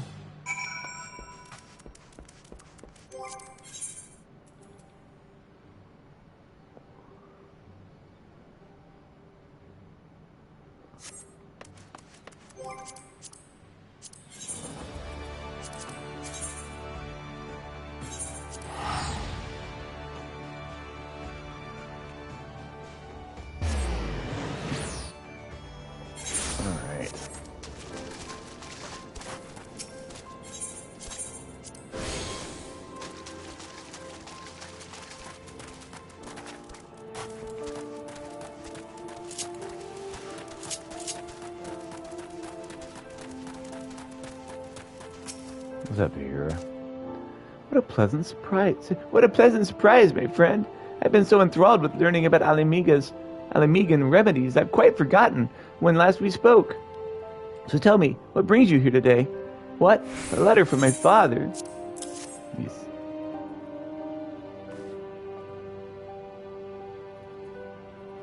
Dearest daughter, I fear I'm not long for this world. My belly goes worse with every passing day, and I have something I must give you before my time here draws to a close. I had no idea my father was ill, let alone with a mortal ailment of the stomach. Oh, our relationship is fraught, I shan't deny it, but neither will I idly watch him die. Why, I just learned of a remedy that ought to be potent enough to cure even the green rot. I need only trader vetch roots to brew it. Pieter, gather me some from Zarnrek to the south, 3 bunches, please. I would give all that I have to do the plucking myself, but I fear the Amaja would make terribly short work of one so weak as I. What have the long bells been studying Alimigan medicine? Then, if not for this, I swear to you, my father will not perish, not if I have aught to say about it. Time to do the Howling Eye Extreme.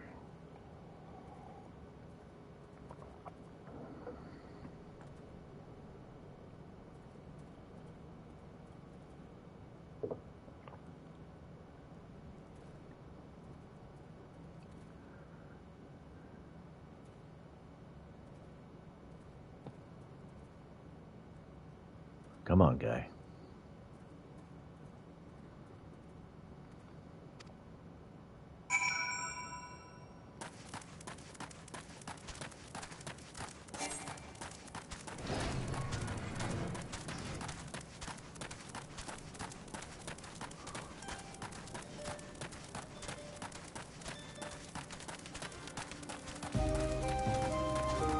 Why am I starting over?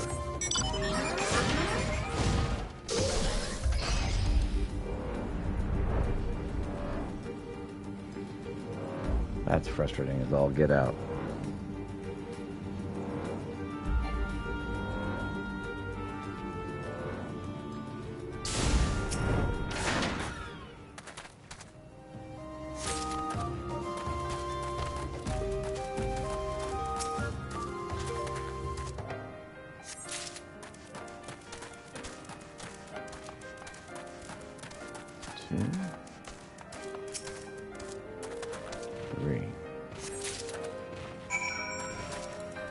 That's really frustrating. I was ready to go. And I got kicked from the party somehow.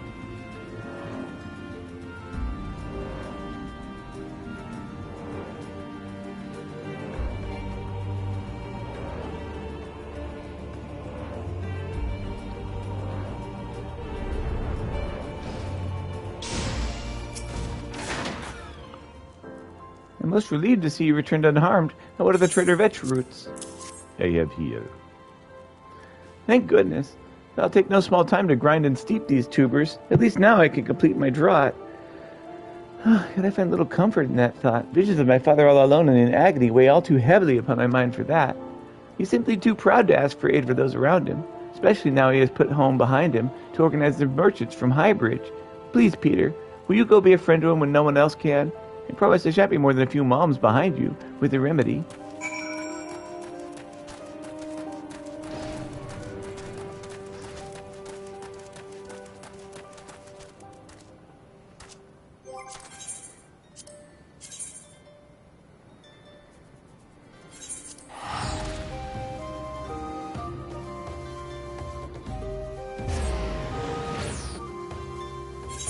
Much there, kitty. Laying it on kind of thick. And it's like, oh my gosh, I have so many pearls, I can't contain them all.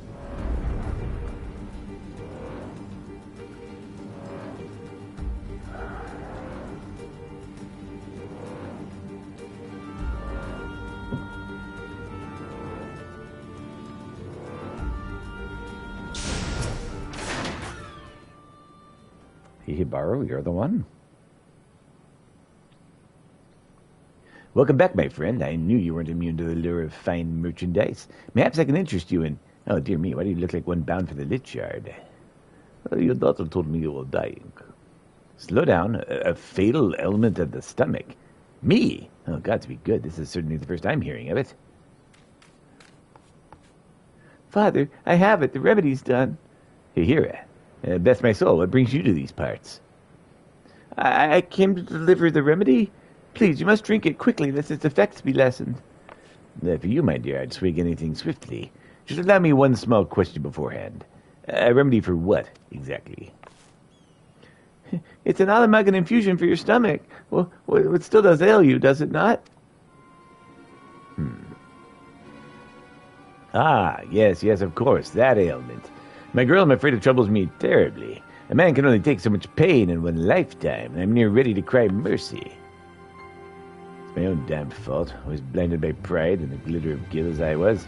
Tall take me, I was so sure business would take root and grow mightily in this wasteland. But I have little and less to show for the years I've poured into this place. To call what I make every moon a pittance does injustice to the word. Why, merely opening the ledgers has me doubled over, grasping my stomach in pain.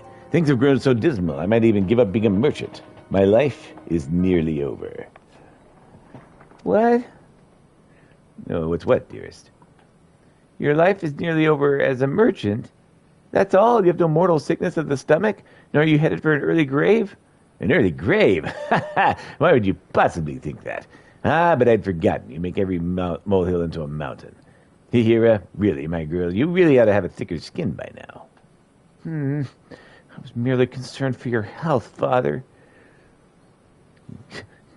Good gods, no one's ever perished from a stomachache. But no matter, I'm glad you're here. Even if you've come on a fool's errand, I have a gift for you. Please, take it. No. What's that? Speak up, Hira. I want nothing from you now, nor anything to do with you ever again. What in the name of the 12 has gotten into her? Well, you said that was this message I delivered. I probably should have said this before now. But I never meant. Oh, good gods, is that really what I wrote? Here has the right of it, then. I'm a complete arse of a father, leading her so astray with that letter. What was I thinking, calling her too sensitive? Don't take me, I must find her at once and apologize. What way did she... Little amigo. Bloody hell, see here I just ran due south, straight toward an Almojan encampment. Sorry. Bloody hell, she ran straight south, straight toward an Almojan encampment. Adventurer, please, you must follow her and keep yourself from those lizard men. No. It is part of my duties to keep your daughter from dying.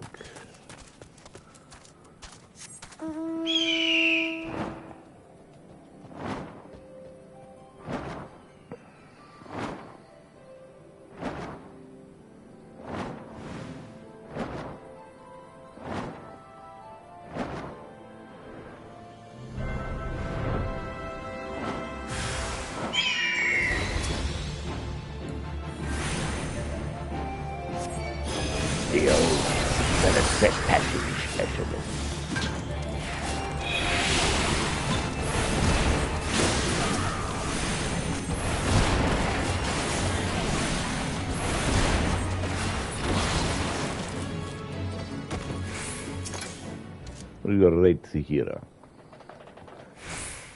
So frustrating, man. Everyone was ready to go except for that one guy, and then whenever it re-upped, I wasn't re-upped in. That's obnoxious. Thank you, Peter. Guys, what possessed me to come here? I was a fool for letting my father upset me so, and for blundering so near the Almoja. All I wish to do now is return to Little Amigo, and to think things over for a spell. I suppose my father ought to know no harm would come to me, but I have no stomach for the rest of the men at the moment. Would you please tell him in my stead?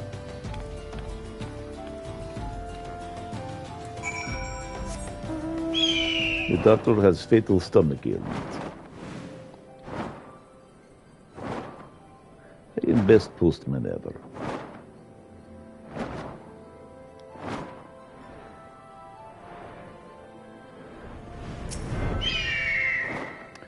What of my daughter? Something come of her? Well, she's safe then. Thank the gods above for that. I've never been more worried for my life. Not for such starch pains in my belly as when I was waiting for your news. What was I to do but take a swig of that remedy here brought? Let me tell you, it's amazing stuff. A mouthful eases the cramping, and a cup cleansed my pain completely. Why, I had no idea my daughter was such an amazing alchemical prodigy. This remedy is easily worth its weight in gold. It would be criminal to waste this kind of genius, or hide such a miraculous elixir from the realm. You must ask Kahira if she can brew more. To put in the market, of course. I'm not asking this of my own coffers, mind you. No, my daughter created the best, and the whole realm would be better off having access to it. Just think of the lives that could be saved if this remedy were made available to all the Eorzea through my network.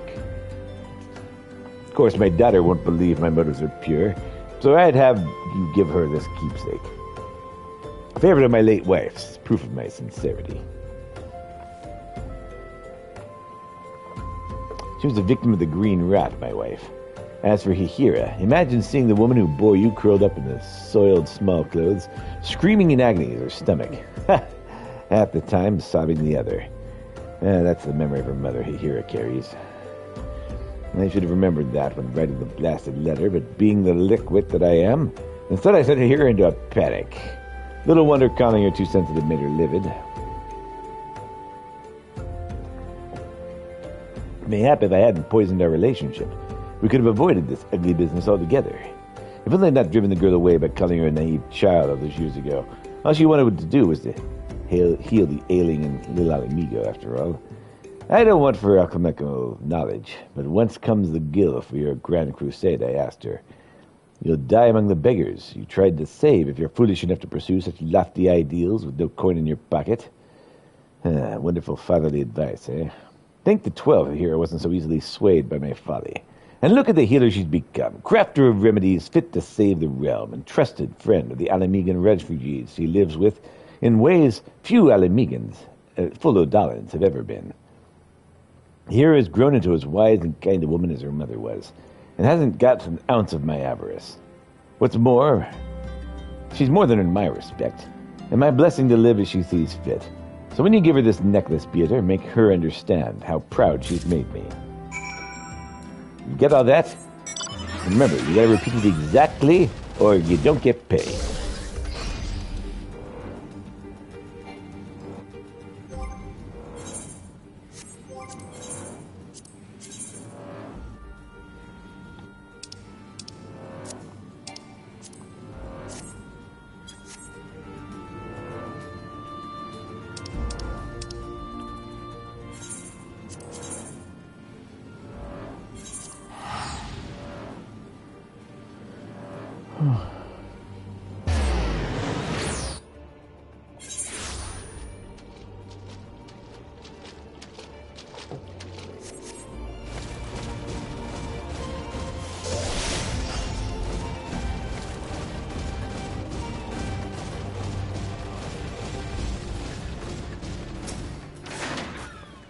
Here.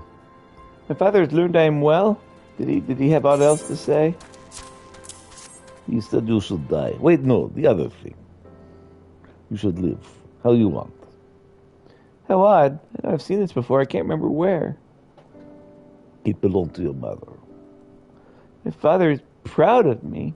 If that be true, my heart has grown less cold and calculating. I mean, maybe he kept my mother's favorite neckpiece for all this time. My mother was the greatest of souls, all tender smiles and wise words. Why, the fondest childhood memories are of her stroking my head as I lay abed, and murmuring, "Sow compassion where you wander, and ever will kindness bloom in your wake." Were it not for my mother's teachings, I would never have learned the ways of alchemy, nor sought to give the ailing what remedies born of my study. My father never truly seemed to hear what my mother exhorted, though he asked her counsel more than I. Watching him pray so devoutly before the altar of profit was simply more than I could bear. Yet I know not if I believe his promises have changed. I can think of no better way to distribute my remedy than my father's network of merchants. And if his work might deliver succor to the downtrodden, am I so stubborn as to deny him the chance? I'll do it. Or at least, I'll try. But by enlisting the aid of Alamegans here and brewing the remedies, how could even the fates deny us success? And after all, we've made enough to put in the market. Father and I will finally talk. About Mother, about my life, about leaving home, about everything.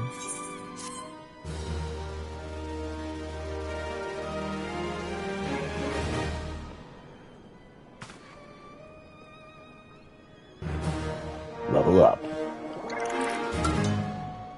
Tank carrier level 14.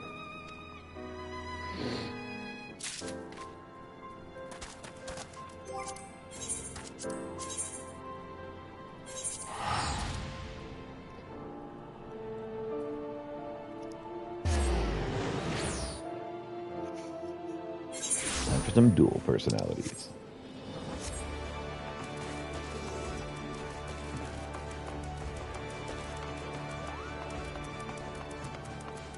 All right.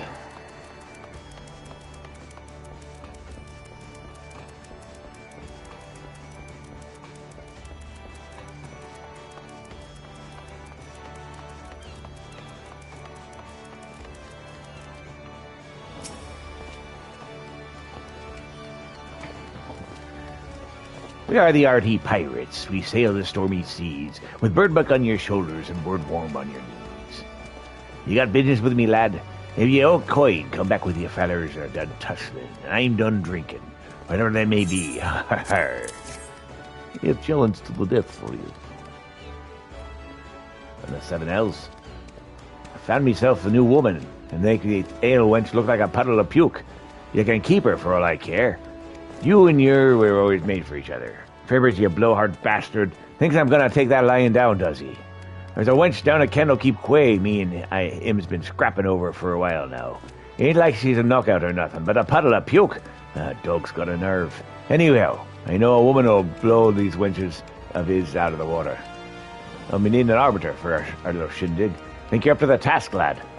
I bet you gold to Guano, the scurvy curl, be hiding his head in the drowning wench. You best come quick. We'll be mopping up his lily liver with a bar mat.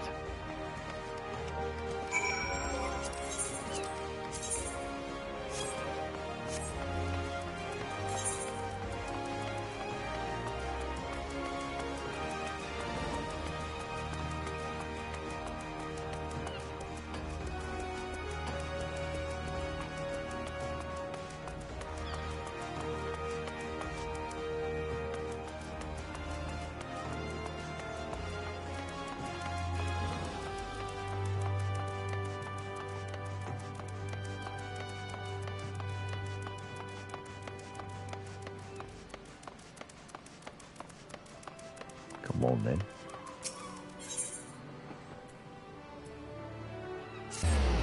To the aft casual.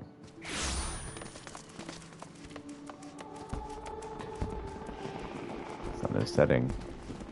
Sun has set, in fact.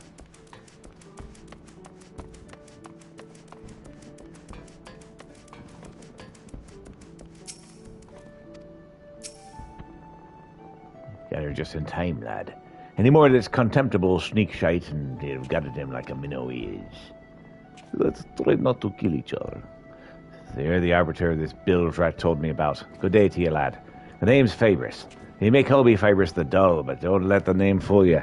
Me wit's as sharp as me blade, and they tell me ain't no woman's better than mine.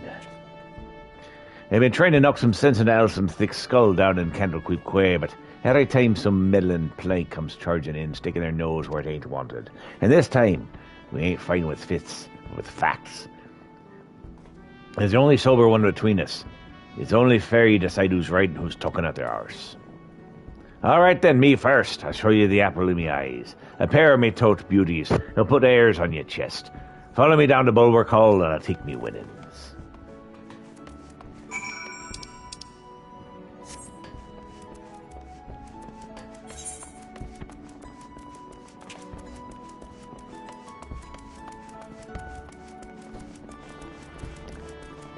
All right. Let's see if anything can happen here.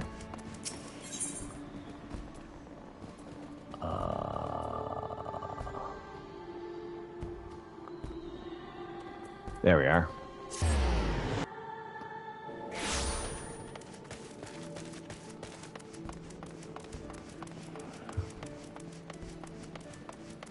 Let's go fight or stop the fight between these two pirates. Are these girls really your girlfriends? Ain't that a sight for your bloodshot eyes? Can't say the same myself, but you ain't seeing double. And there really are two of them. Wrap your peepers round them, me toad twins, and tell me they ain't no gods. Right after the calamity it was, a terrible tempest struck up and drove me ship against the rocks. Next thing I know, the boiling waves were dragging me under. I woke up with a head full of snakes, a mouth full of sand, and a pair of bright voices ringing in me ears. Aye, 'twas the McCourt twins brought me back from the long sleep. Not that I knew it at the time, mark ye. Only one look at that girl there, that glowing skin, and his eyes that could drown a curl in. I reckoned I was swimming with the angels. 5 years has been since I saw him, but guess what? They'll remember me. Here I was, trying to get up the guts to go over to him, and what do you know? They called me over, asking how I'm doing. A pair of tender-hearted beauties like them, giving the time of day to a sun-baked scoundrel like me. Tell me them, McCourt, ain't Evanston. Hi, kitty. Yes, we're talking about cat people. Go on, lad. Go on and bend your ears. Ain't every day you get to see corns like that, up close and personal. Not on Pirate Coin any road. Smokey says hello. He's going to make sure he shows you his best side. Welcome to Limsa Laminsa. If there's aught we can assist you with, feel free to ask. For instance, if you're needed to be relieved of the attention of a pair of recalcitrant pirates. You see, we might look all sweetness and light, but we're actually fully fledged yellow jackets. We're stationed here in Bulwark Hall not only to offer invaluable tourist information, but to keep an eye on certain undesirable elements who might disturb the peace of our fair city. Fibrous, the gentleman you were just speaking to, is a person of interest to our organization and is under constant observation.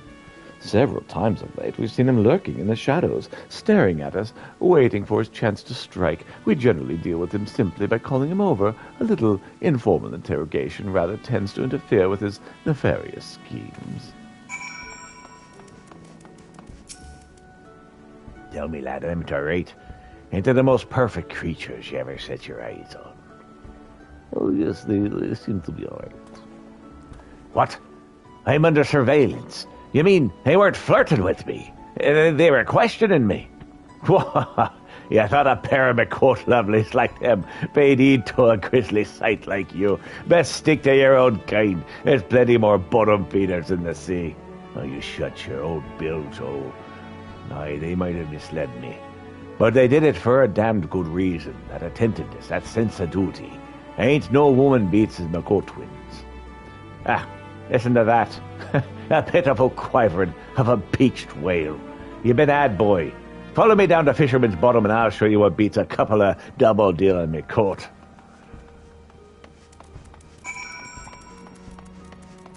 They shall follow you.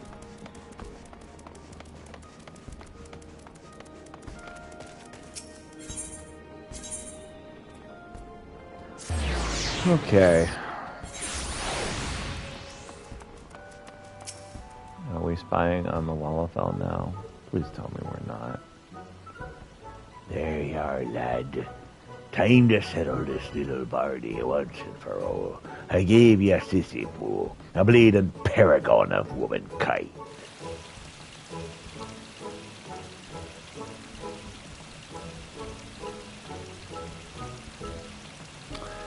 Back in me pirating days, the captain sent me to the markets, there to fence our ill-gotten gains. Thing is, none of them crooked dealers gave me a fair coin for the loot our boys spit their guts on. Well, me blood boiled over, foaming at the mouth I was, and then earling old like the broadside of a galleon.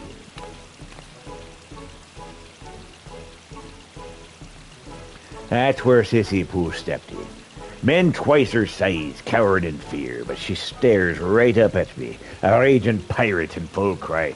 Don't be a baby, she says. Get a grip, she says. Fair shook me to the core, it did. If any scoundrel should ever think about doing Sissy Pooh down, I'd fetch him up a punch like the brackets. Don't believe me? Go see for yourself, lad. One moment with Sissy Pooh and you're a changed man ever after. And she's like, please get rid of these people, they're scaring me. What can I do you for? Oh, don't tell me Ansem sent you. I can see him lurking over there, snickering. Never was one for subtlety. We have things to talk about. So, he's got you choosing between me and those McCoy twins up in Bulwark Hall? Silly sod's always squabbling over something. You tell him from me, he's got the whole thing topsy-turvy. Much as I'm pleased to put him on a pedestal, there's no way I'm judging when it comes to matters of taste. After all, it's like they say, one man's Maryland is another man's mud skipper. The world's like a ship. You got your captain, your mates, your bosuns, your deckhands. Everyone's got their own talents, their own skills. It'll be a long time looking for a sailor who can run a whole boat on his own. You did it, you lucky bugger. You talked to Sissy Pooh. So how was it? Is your life changed forever? She said that you'll need to get a life. There's no way of judging. Everyone's got his own talents. I'll blow smoke up me ass and call me a kipper. If that ain't the most wisest thing I ever heard in all my life. That settles it. Sissy Pooh beats them twins hands down. All right, that's enough. Time for you to make up your mind, Arbiter. But not here. It's not fair with Sissy Pooh right there in your face. Let's move over to the docks. That's where you can give us your verdict. That's what I've been waiting for. Time to wipe that smirk off Fabrus's face. Come, let us know what you made your decision.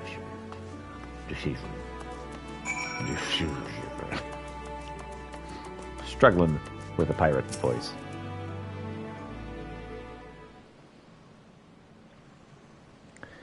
Here it is, then, a moment of truth. Come on, lad. Put us out of our misery. Tell us, Arbiter, which of us is the right of it? Is Sissy Pooh the best, or the McCoach twins? Out of my way, Scrags, or you filmy jackboot with your scrawny necks. This ain't no place for idle chit-chat. Get down to market or other gossiping fishwives. Captain Rosewood. Well, if it ain't a pair of washed-up pirates. Listen here, boys. If anyone's got to quit your drinking, and your wenching, and your brawling, give 'em a cuff from me, or I'll kill all of myself. Once a pirate, always a pirate. Get to your scones on deck and then settle 'em on shore. That's pirate justice. Don't stand around bickering. Let your fists do the talking.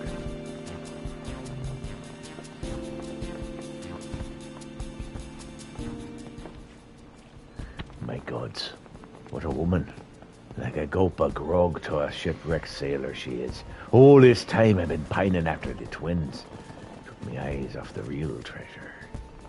Aye, she suppose many things, but she ain't at hells when it comes to hard drinking, hard fighting pirate captain. Follow her to the bottom of the sea, I would. Sorry to intrude on your little daydreams. I must really advise you to come to your senses.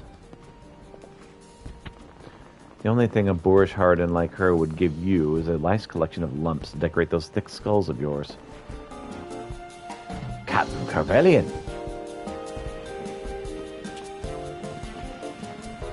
I'm the 7 L's. Roswin and now Carvelian. It's like a captain's convention around here.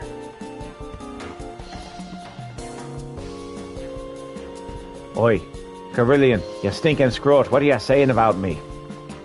Nothing, my dear. Simply removing the scales from these poor fellows' eyes. Mark my words, gentlemen. An animal starved of affection grows desperate, and in desperation, dangerous. Hey, what are you calling desperate? I could have any man I want. These fools are queuing up from here to Thanalan to try their luck with me, and not one of them is fit to lick me boots. that's how it is. Should have known a goddess like her wouldn't look twice at a second-rate deck scrubber like me. Not when there's a living legend like Captain Carvallion around. Now, my good man, I'm saying the most grievous misunderstanding. I'm as green as a goblin. Well, I'll give him off a pirate king, off to some secret rendezvous with me corsair queen, like something out of a fairy tale it is. A rendezvous? Have you lost your minds, man? I do believe I've wasted enough time with you imbeciles. I have important business to attend to.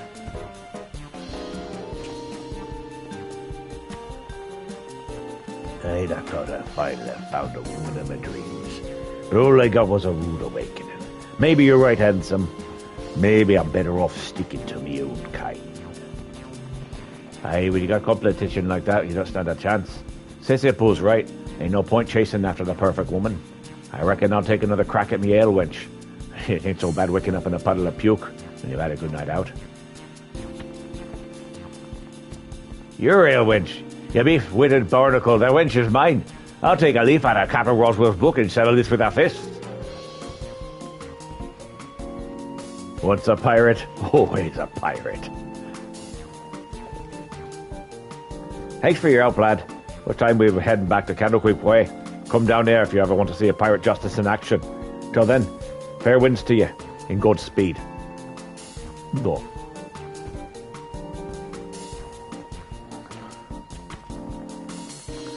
You're RT pirate, you fighted it, wait.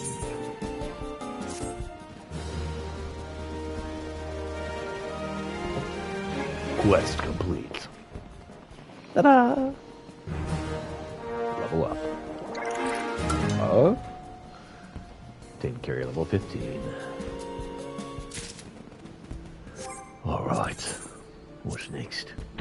Oh, I'm still trying to do Gale Force Extreme. Howling Eye Extreme.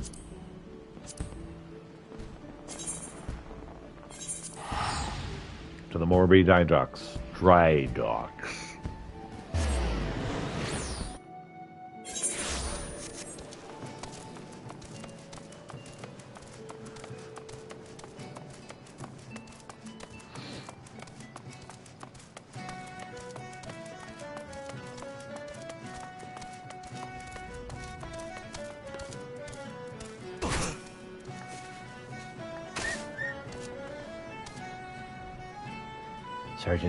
Storm Sergeant Stromol at your service. The war leader's loaded and ready, sir. I'll give the signal for the towering vessel to depart as soon as you're aboard. Leviathan was sighted some distance from the coast, so there should be more than enough time to build up ramming speed. The entire crew is willing to lay down their lives to ensure you reach your target, sir. So if you just concentrate on skewering that overgrown sea serpent. You could decline. Accept it. The Leader Extreme is now accessible.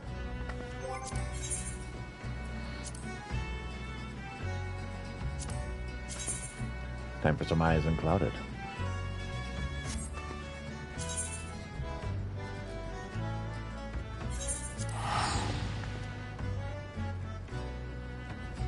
Let's go.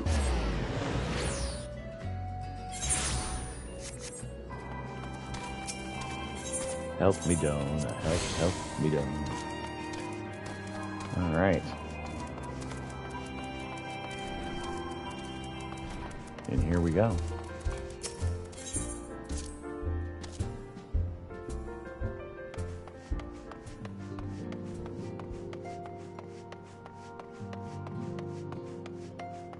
Time to enter the solar. Man, we're still waiting.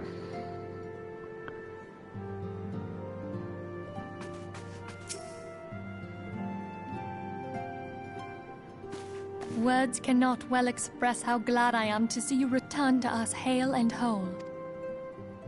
Needless to say, I am most eager to hear your account of that which occurred in Kurthis, assuming you're ready to speak of it. Kurthis. Excellent. I shall summon the others at once. Does make it hard when I see it many, many times before I actually hear it. Tell you a story of how I beat the thingy thing.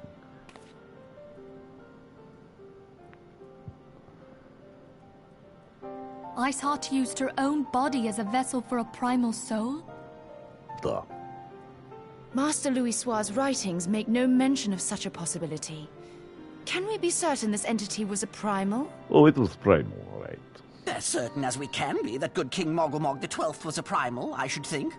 Both were ostensibly summoned. Let's not quibble over definitions. Of more concern is the implication that Iceheart retained her will, even after she was possessed. We are talking about a mortal, wielding the power of a primal. No. It can't possibly be that easy, can it? There must be some sort of sacrifice required. Or maybe she's just special? What qualities this woman possesseth, I know not. But full sure am I that she was groomed for this role. Few are privy to the secrets of summoning, and but a single party standeth to profit from their dissemination.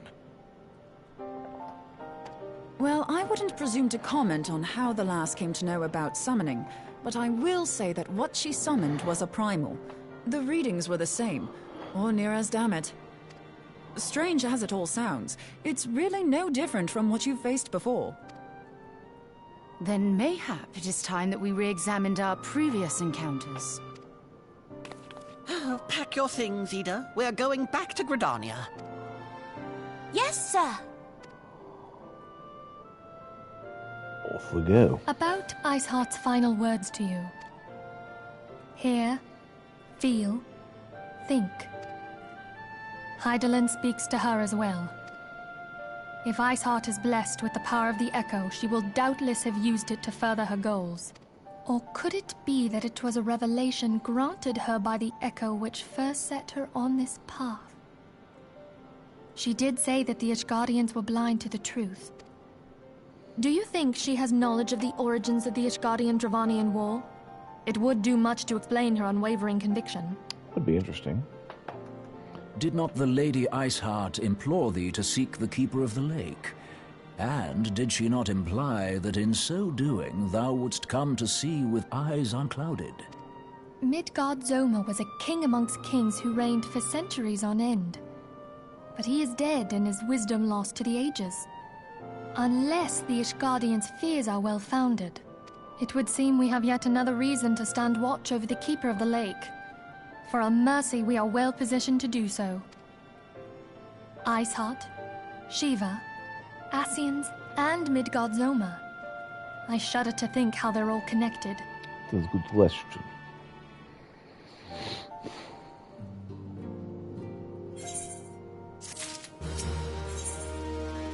I feel they would discuss how best to proceed in light of recent developments.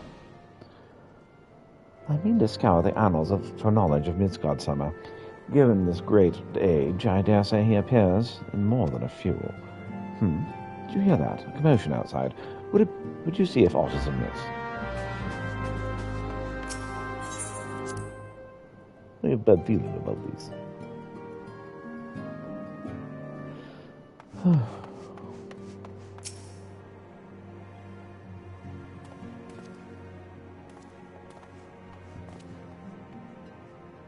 Pieter, just while you're at hand, we have a problem. Royale has escaped. It appears shortly after the immortal flames took her into custody. She'd been placed in a dungeon cell ahead of her coming trial, but apparently the accommodation was not to her liking. The turnkey was found slain among 2 guards. Thus, tis plain she received inside help. Citizens report seeing Rowan quitting the city via the gate of Nald with a bloodied spear in her hand. She makes for the Castrum Millennium, I'm sure of it. With her fate in the Eorzean as good as sealed, what recourse has she but to flee to her imperial masters?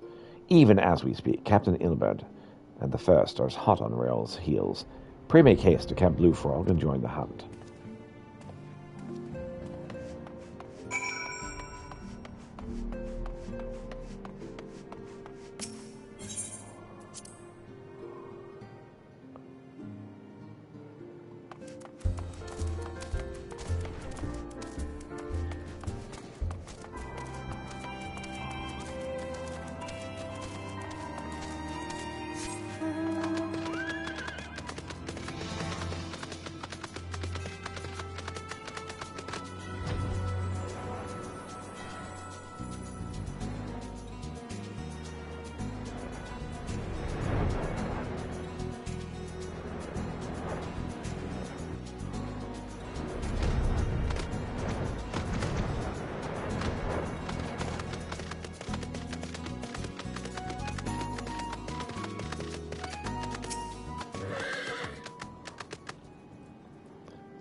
What have you to say, Ramcross?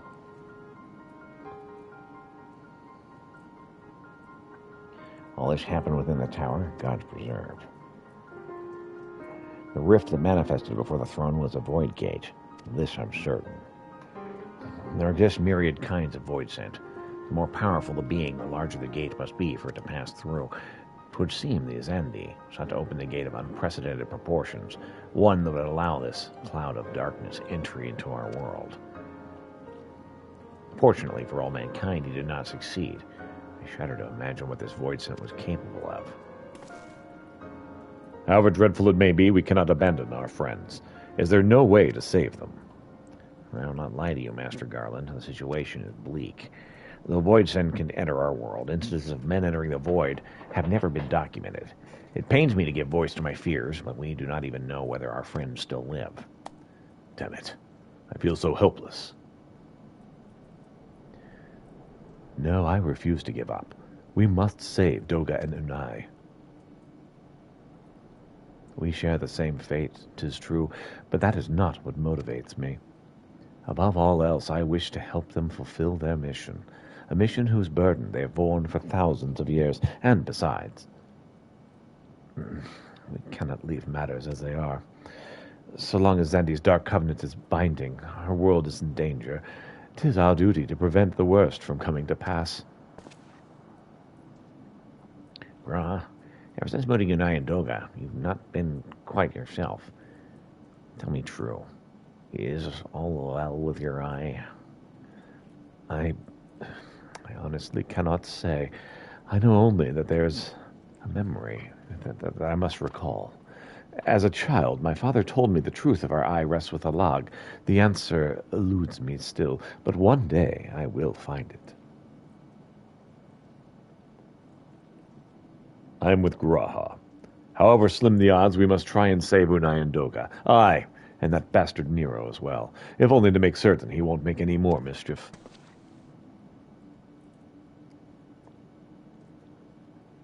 You have the right of it. When we have known them but briefly, Doga and Unai are our comrades. We cannot fail them.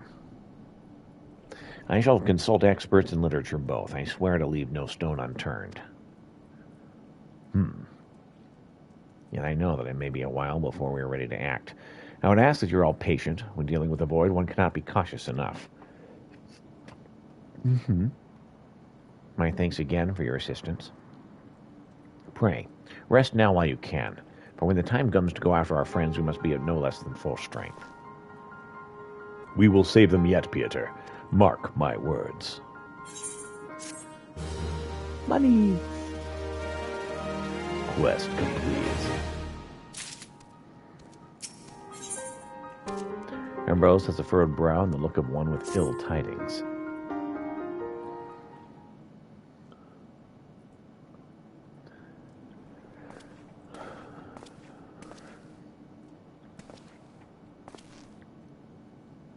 Pieter, it's good you've come. I have news you must be made aware of. Alas, none of it bodes well for us, not for Unai, Doga, or Nero imprisoned in the Dark Realm.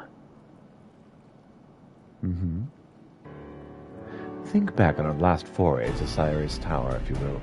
The calamity stirred the place from its long slumber and awoke Emperor Xandi. But you, Pieter, you assured that it would be laid to rest permanently. Yet the Emperor had sealed a binding covenant with a terrible void scent known as the Cloud of Darkness. Even as Doga and Unai labored to annul this contract, the entity reached through the rift and dragged the pair of them and Nero out of our realm. Since that day, Noah has devoted herself to rescuing Unai, Doga, and Nero from beyond the rift. Our research, however, has exposed a far more dire problem. The Crystal Tower still acts upon Emperor Xandi's orders and collects energy to open another void gate, even as we speak. Indeed, the place nigh hums with energy. We've done all we can to stop the Imperial Edict, but to no avail. Just as the gate would open only for Unai and Doga, so too will the tower heed only those of the royal blood of Alag. 'Tis a most galling design. Granted, this was not only so vexatious, according to the elegant tombstone Nero presented us. During the golden age of Alec, the royalty had some means of bestowing their blood upon others. If they hadn't such technology, Ammon and his underlings would never have controlled the Crystal Tower. But we do not have either this art or any with royal blood. Every moment we wait, a vast rift through which the cloud of darkness can enter our realm threatens to open. Such a disaster cannot be allowed to come to pass. We must seal the Crystal Tower and annul Xandi's covenant from the Dark Realm. If only breaking the ladder would suffice. But then, what of the energy binding? What of the energy building within the Crystal Tower? Without suppression, that power could discharge and cause a calamity like to the one that destroyed Aleg. In truth, we have more than just three lost companions to worry about. If we do not act, our very world will fall before the might of this threat. Well, we know but one way out of this predicament. Rescue those who can control the tower from beyond the Dark Realm and seal the rift shut behind them. And mercifully, not all of our news is quite so bleak. 'Tis true we cannot stop the Void Gate from manifesting within the tower, but this is to our benefit. We can use Cyrus's power for our own purposes and create a portal to carry us into the Dark Realm. But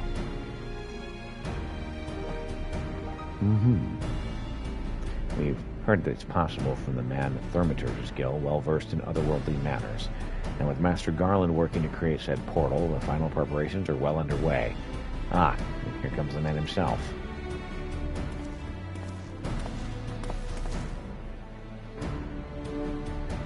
Pieter, just the men we need. Yes, our fellowship is indeed complete, and all parties privy to our strategy. And you, Master Garland, how fare your endeavors? Quite well. The device is nearly ready, though attaching the damnable thing to Sirius Tower took every ounce of ingenuity the Ironworks has got.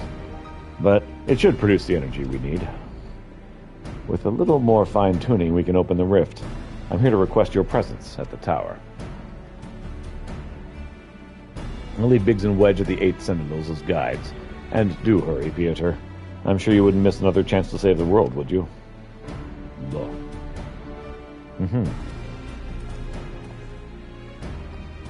Well, Sid certainly seems to have a firm hand in the helm. Shall we make our way to the Crystal Tower? No. Quest accepted.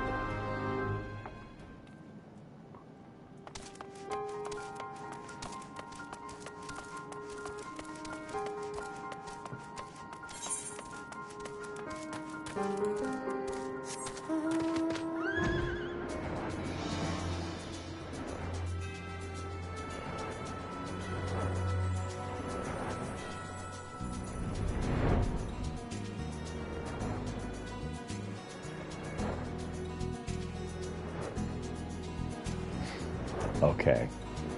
We have to go a certain way. Got it.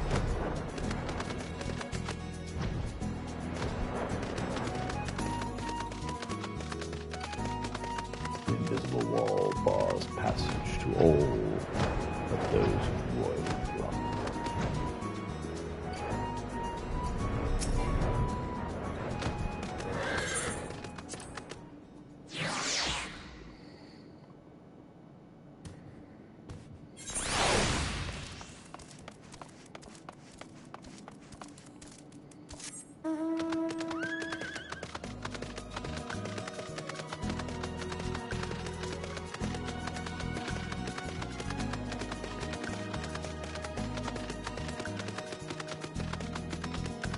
Lovely humans. Pieter, I'll bet you're here to watch us pry open a rift between worlds, eh? We're almost ready. Circus Tower is full of engineers scurrying about and making adjustments. We're dealing with a lot of power, and if a single coupling is off, well, boom. But it should be fine, really. Anyway, you'd best be at the top. The chief's there overseeing the whole operation.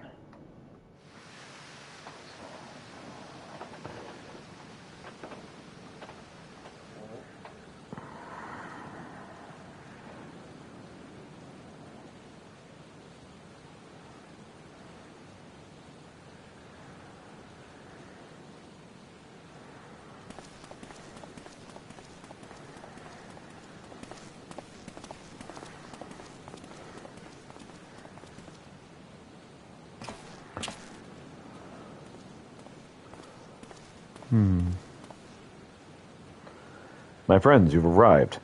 I was just waiting for my engineers to give the signal. Then we'll see if we can't open a gateway to another world. Duh. Is there something amiss, Graha?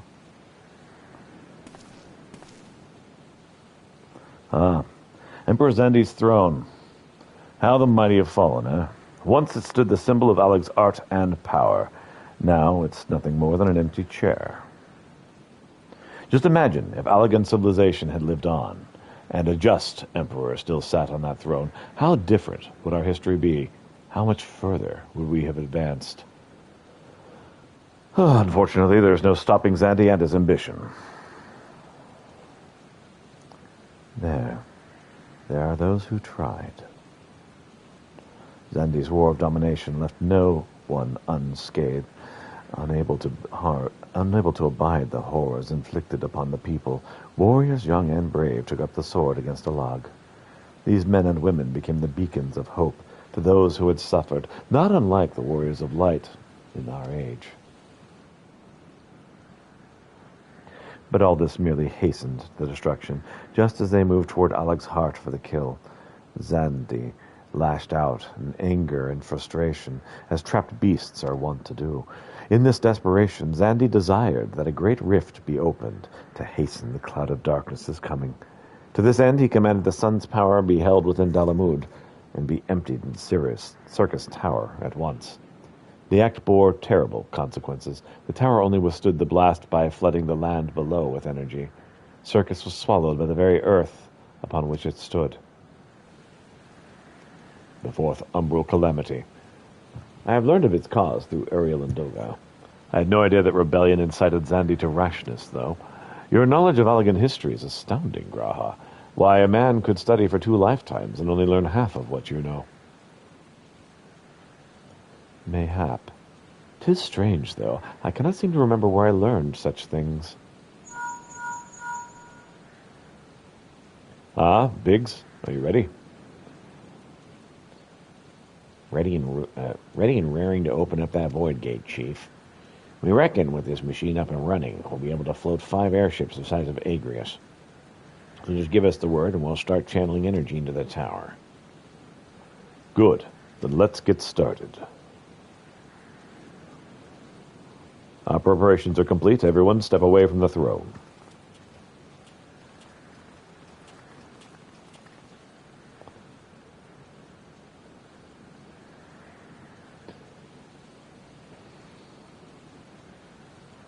All right, let's see what this machine can do.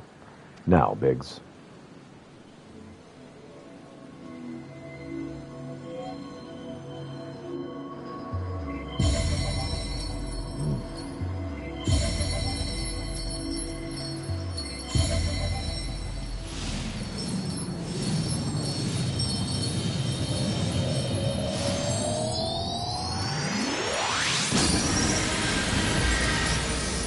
To open a portal.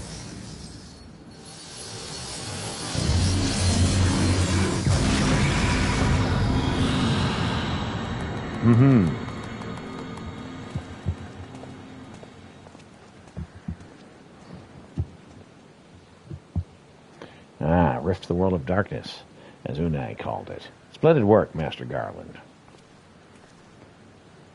We can't break out the mead just yet. The tough part's still ahead. We've broken into the Dark Realm, but the gate's not all that stable. It won't stay open forever, and only a few can use it. I, for one, will remain here to ensure the Void Gate stays open.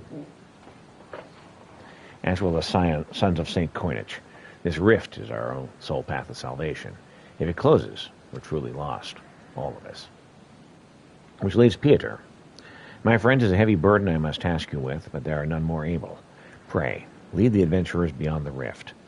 I do not know what awaits you, save the cloud of darkness and our 3 comrades, but you must go, for the fate of our world now rests upon your shoulders.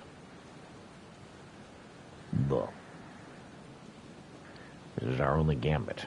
I have every faith you will succeed. It will be no small feat to return after you've passed beyond the rift. Make certain you're prepared before leaving. All right, well, about to drop this other mission and pick up this one. Bye-bye. Might I have a moment of your time, Pieter? There's a matter of import we must needs discuss before you leave.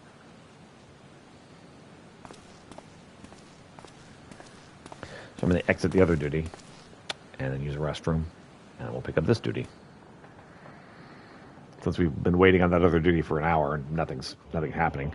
We almost got in. It's very frustrating.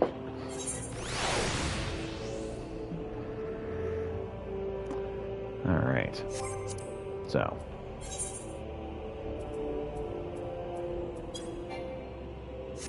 We've withdrawn. I'll be back.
All right, let's continue.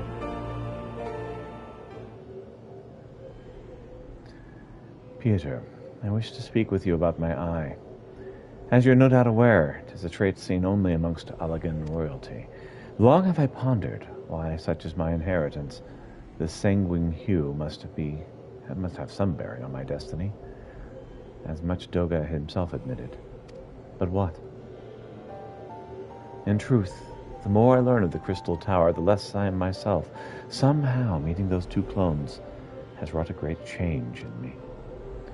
I'm consumed with remembering something ancient, but ever so important. After my father's words echo in my mind, the self-same ones my father told him, his father told him, the truth of our eye rests with Ilag. Mayhap what I wish to remember and these words are related. Mayhaps not. But I know that I must learn the truth that history hides from me. I would see this journey, our journey, through to the very end with mine own two eyes. So I implore you, allow me to join you beyond the rift. Though. You have my thanks, my friend. Now, let us venture into the world of darkness to save our comrades and our realm.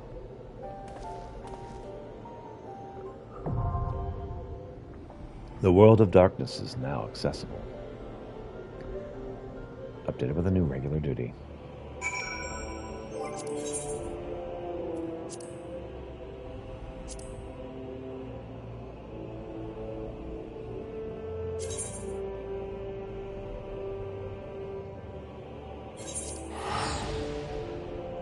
Let's go to Camp Blue Frog.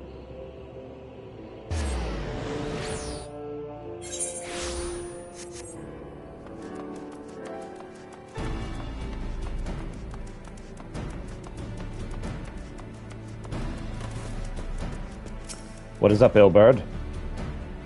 My thanks for coming, sire. I have spoken with the soldiers here. They say that Raoul walked through the camp not a bell ago. Aye, she walked right through. You did not mishear. We have Raban's decision to keep the matter secret, and to thank for that. Bad for morale, he said. As a result, not a single flame in the garrison made any attempt to detain her. And so here we are. Rael must not be allowed to reach Castrum Medierum.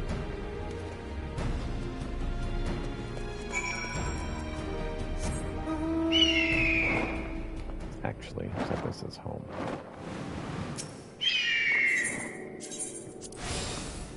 Okay.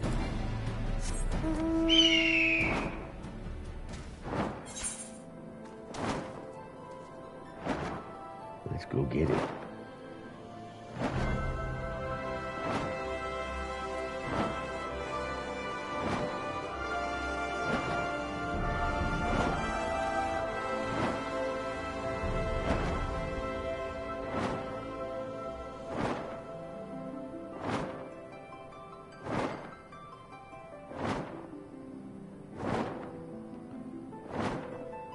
Ceruleum processing plant.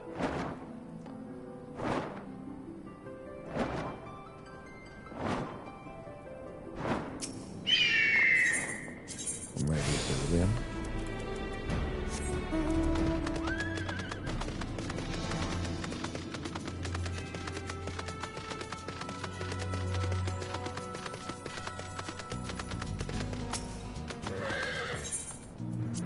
Let's go.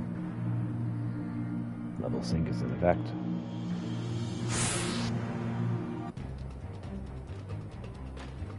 This wench was with Rayon. He threw himself. Sorry, this wretch was with Rayon. He threw himself at us as his mistress might escape. She didn't even blink when we cut him down. Not even when he started screaming. No loyalty, even to her own goddamned harpy. With me, Scion, we almost have her. So we're gonna get another summoning in the person.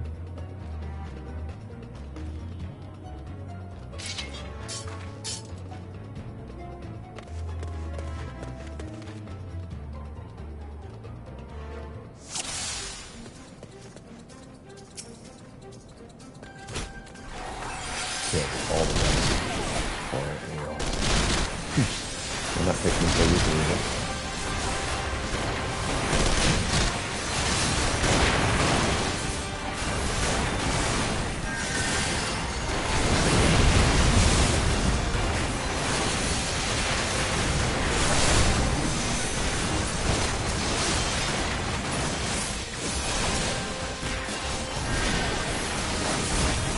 Reinforcements, sharpness.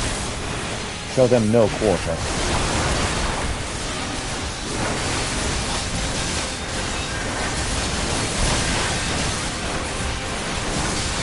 What? Can't move?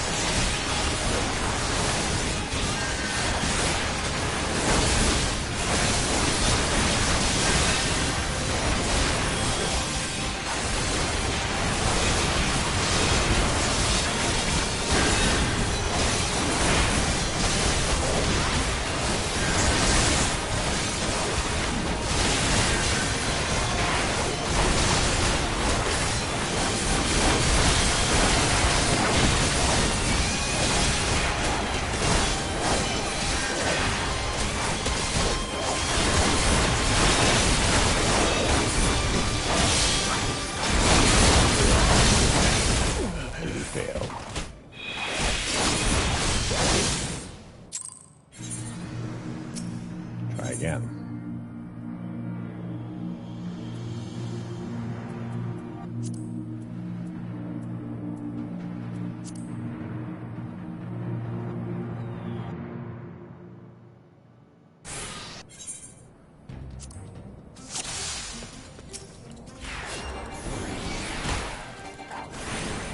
I am alive. Kill the rest.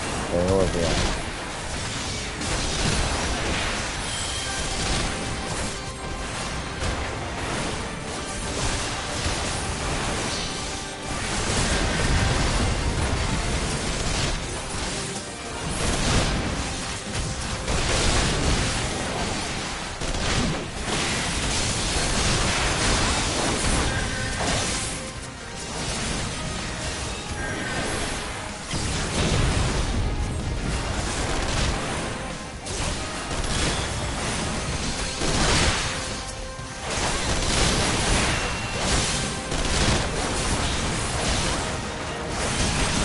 reinforcements look tough, man.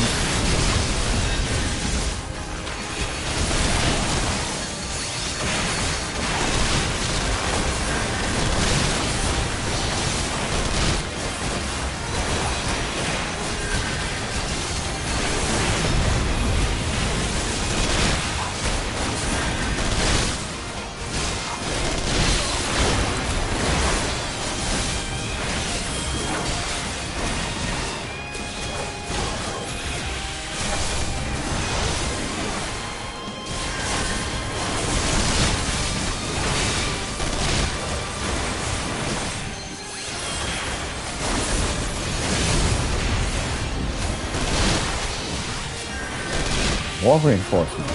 Maybe not paying me enough.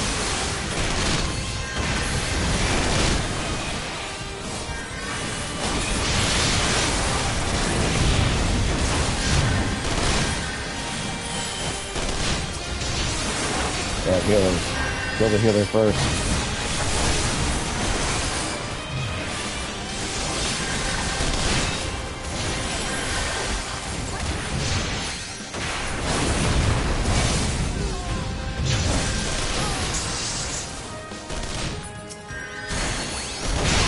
My coin already.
Try again. Alright. Oh, this is supposed to... Oh, okay. I was going to say it's almost 11. No. That's the Eorzean time. We still have another hour.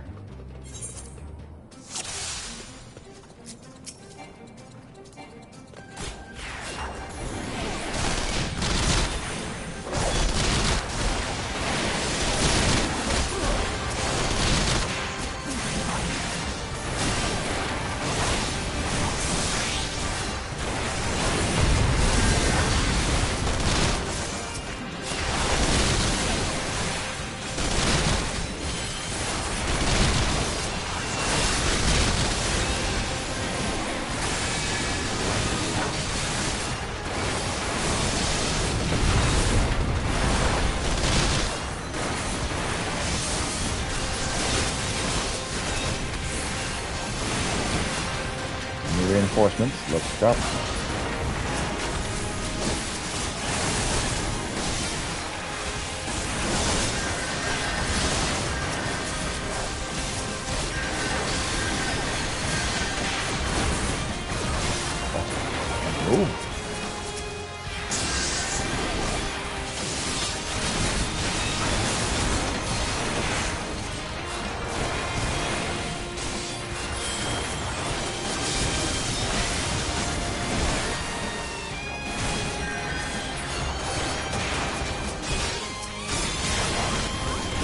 Reinforcements. They really don't pay me enough.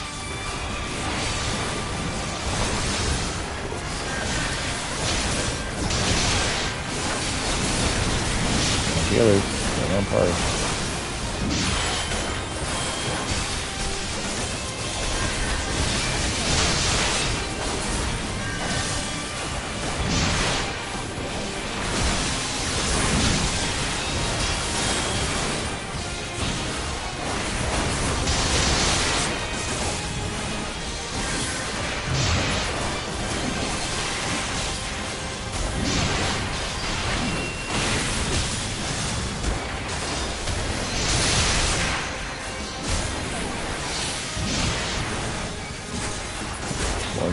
my turn.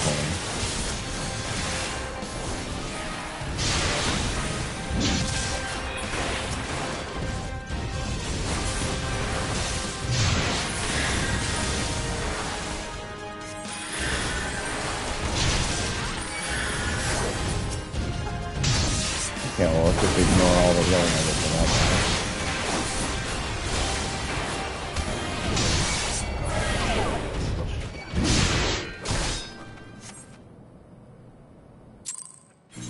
Doing that, but okay.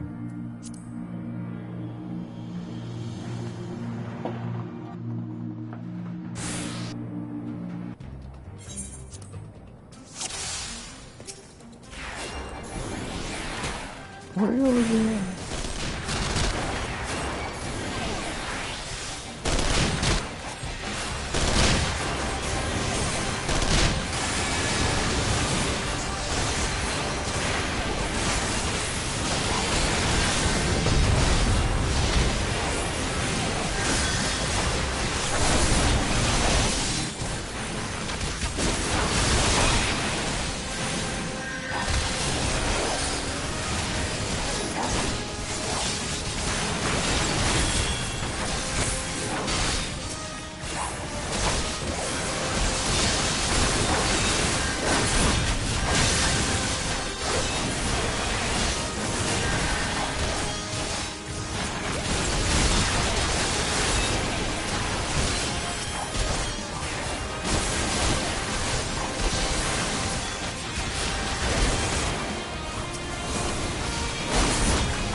Reinforcements? They really are things.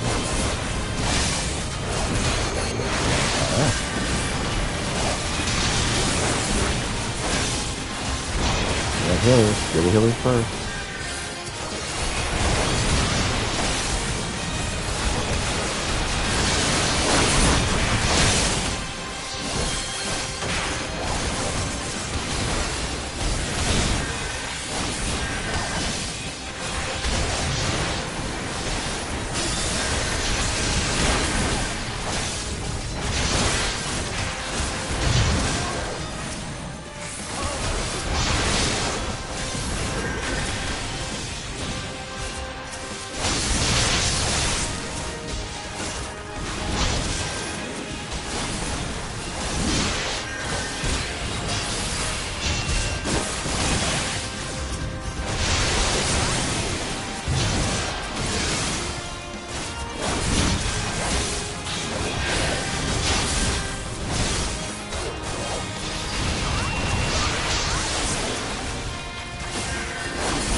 Seriously, guys.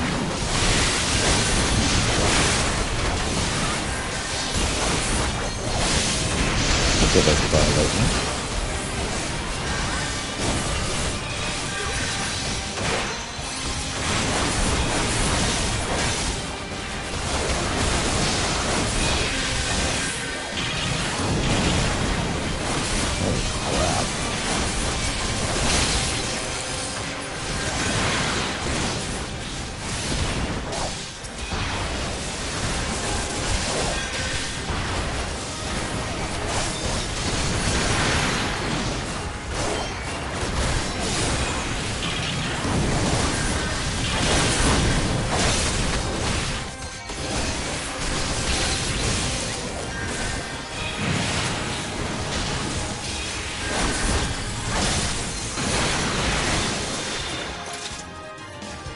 Duty complete. That was a tough one. Yes. Bind her and do it tight this time. Yes, sir.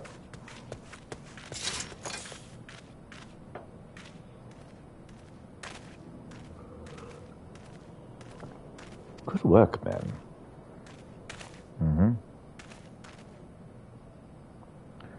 See that her Imperial cronies pushed us close, but we were better. Behold, a respected officer of the Immortal Flames. People look up to you as one of the Order's founding members, one of its pillars. It saddens me to see you fallen so low. What do you know of low? You spoiled little lordling who's never known of want? People such as you take wealth and birth for granted. You think it's your God's given right to rule over others. You know not of our plight, the injustice of we low-bornish guardians must endure to the noble lords and ladies. We are not people, but resources to be consumed. I did what I had to do to survive. Stealing, killing, even whoring myself. It's no fault of mine if fools imagined me a paragon when I joined the Flames. To hear you tell it, one would think you were the only person ever to have suffered. In case you have forgotten, Robon himself was born into poverty, as was I. We lived hand to mouth, with little more than shirts on our backs. Hunger was our constant companion. We never did, but yet never did we bemoan our light in life, nor did we begrudge others their fortunes. We accepted the hand that we'd been dealt and played it to the best of our ability. Life was a battle, aye, but no matter what fate threw at us, we took it on the chin and came back for more. Everything we have, we fought for. How are we different, then? 'Tis true we are both mercenaries of low birth. And 'tis true we both had our fair share of struggles. But whereas I sold my sword, you, Marshal, you sold your comrades. If life has taught me one thing, it's that you never betray your own. I would sooner cut off my own arm than raise a hand against a friend. But enough talk. You will return to Uldar to face justice, and the people whose trust you have dragged through the gutter.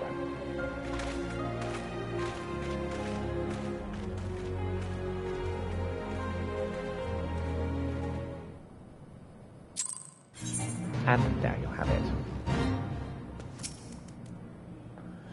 Not so much as a hint of remorse. 'Tis well this sordid business is finally at an end. A friend's betrayal cuts deeper than steel. We must hope that we have chosen our own allies more wisely than Robon chose his. I have heard. Truly bothersome business. No, I do not foresee a problem on that front. The main concern is Robon. There is no telling what the brute might do. Have the Blades watch him in the flames day and night. You may leave the Sultana to me. I shall personally attend her grace.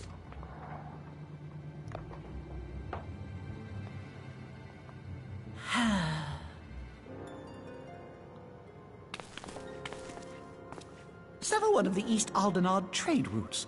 That ought to keep Lolorito occupied for a while.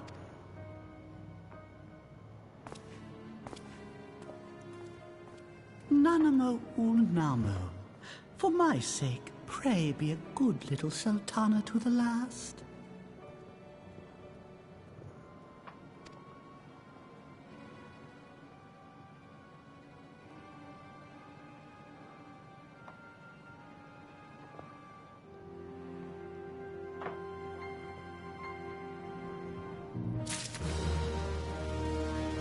Quest complete. Often would I ask another favor of you. Captain Ilbert and I have few questions about the Flame Marshal regarding the circumstances of her miraculous escape. When we have completed our interrogation, we'll take our findings directly to General Robon, and that shall be the end of it. Your work here is done, my friend. My thanks. But I have one last task for you. Return to the Rising Stones and appraise Minfilia of all that has happened. I'm aware the antecedent held Rayon in high regard, For better or for worse, you'll want to know how this tale ends.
Let's do it then. That was easy.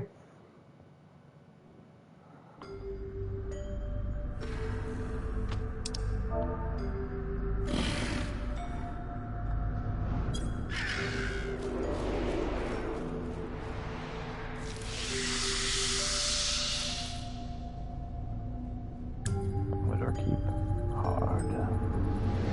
Amador, keep hard.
Hi.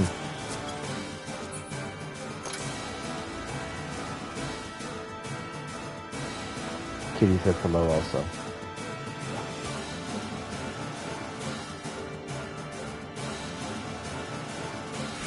You can have your chair if you want.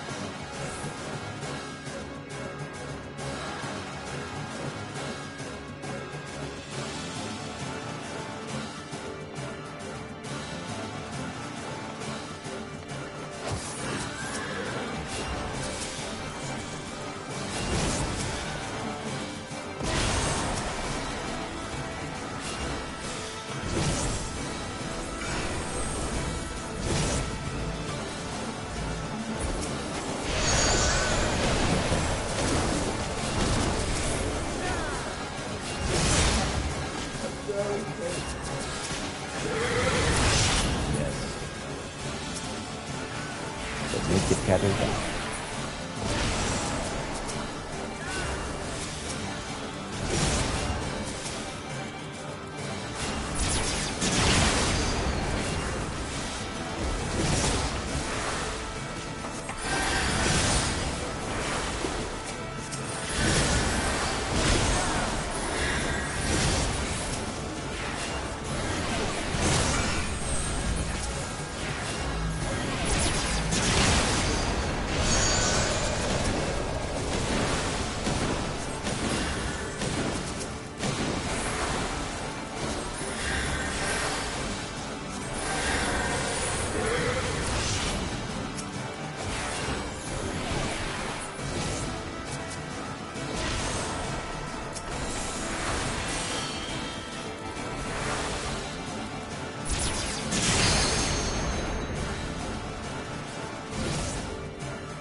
This is the Amador key card.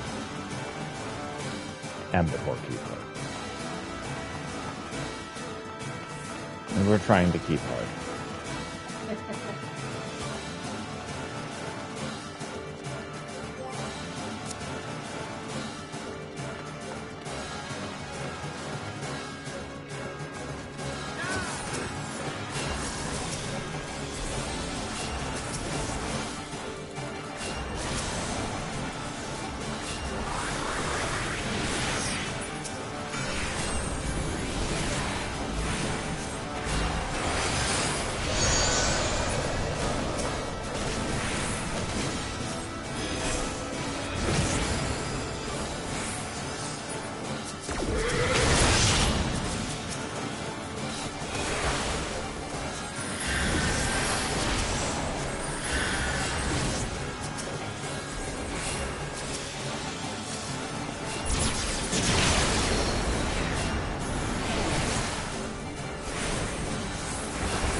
We've almost got him several times.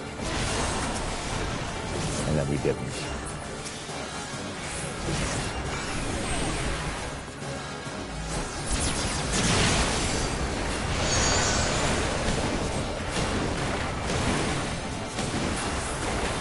Got him. Yeah.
Hey.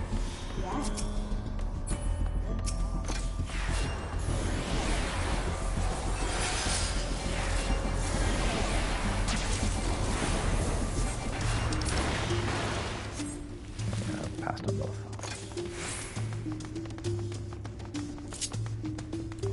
Was Kitty calling from the other room? I thought I just heard him whining.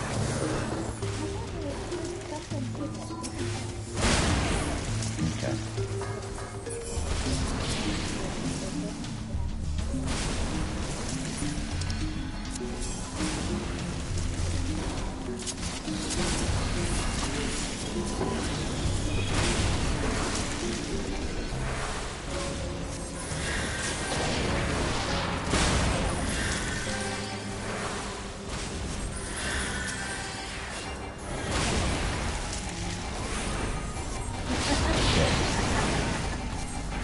You're naughty, eh? You're a naughty boy.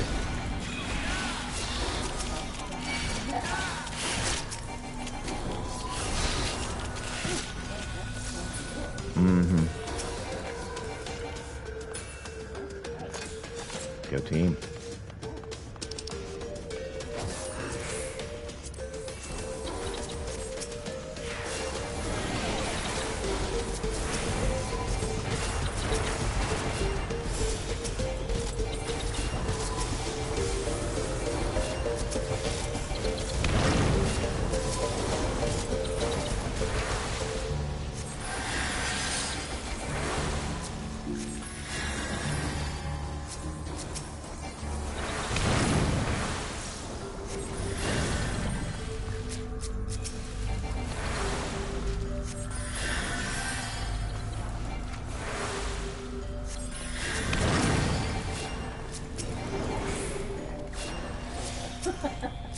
Mm-hmm.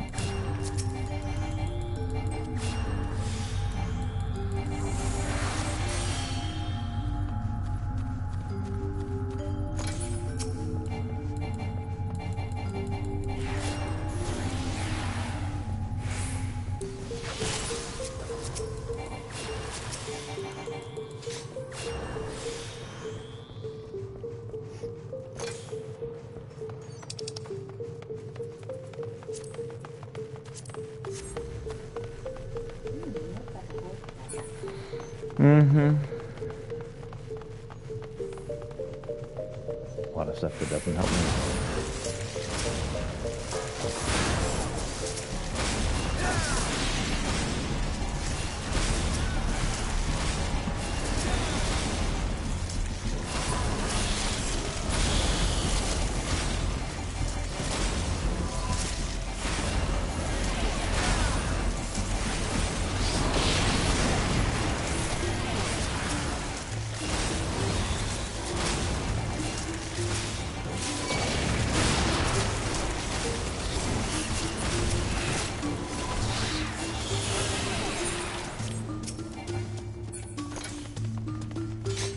Go team. All right. There's our fourth.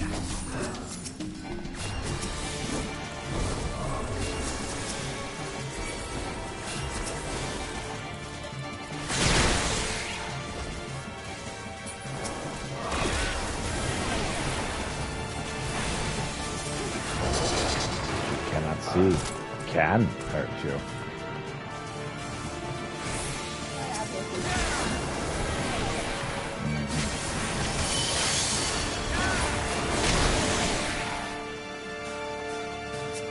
Lots of things do that.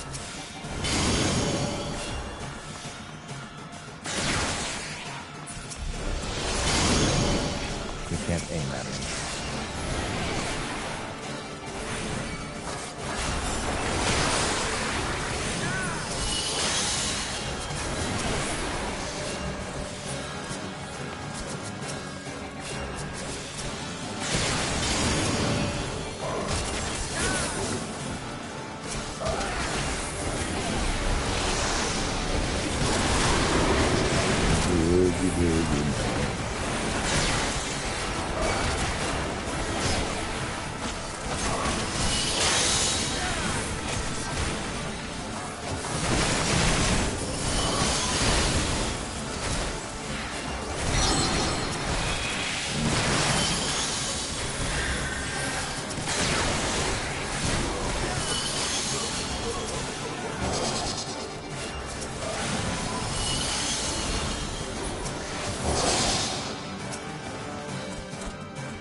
Great, I'm confused. That's awesome.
Come on.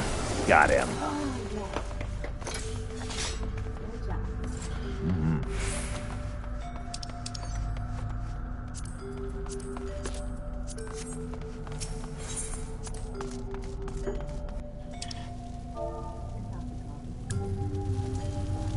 Cool.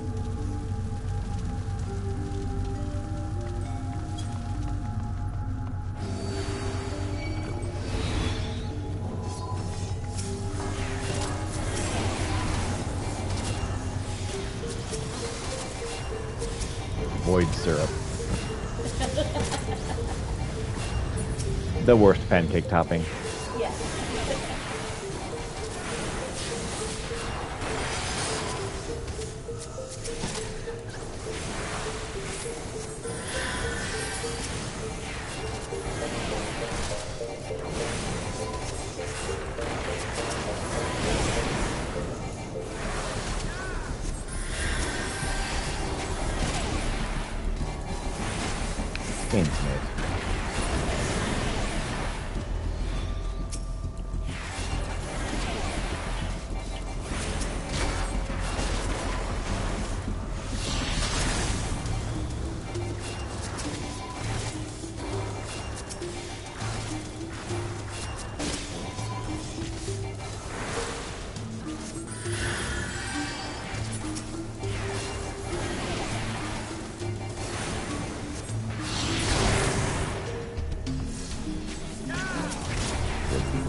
Crash down.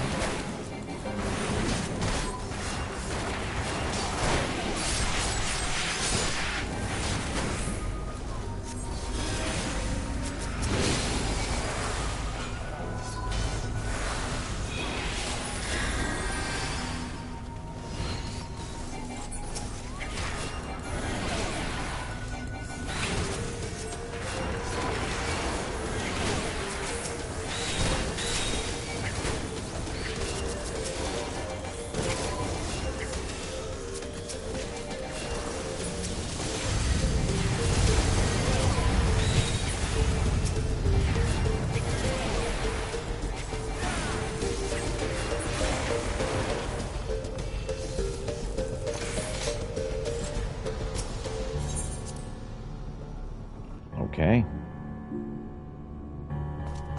Let's go. We escaped before it came down crashing on our heads. The music on this is really good.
seem to be hurting him at all.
Mm-hmm.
Mm-hmm.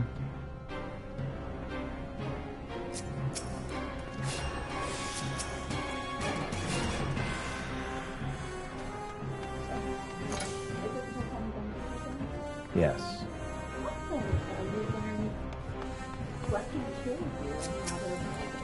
Yes. This creature can kill me, and I need to not face him.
Got him.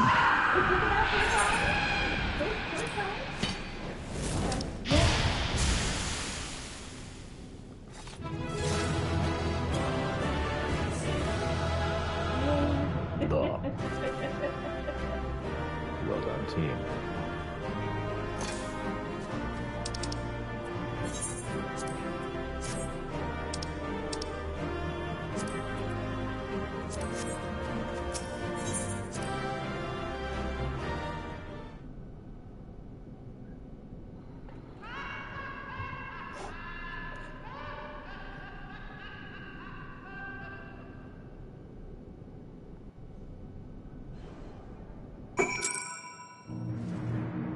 That was taken care of.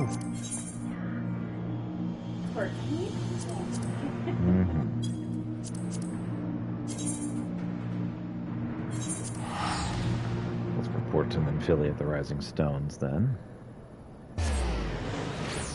Then we'll report to Adestan.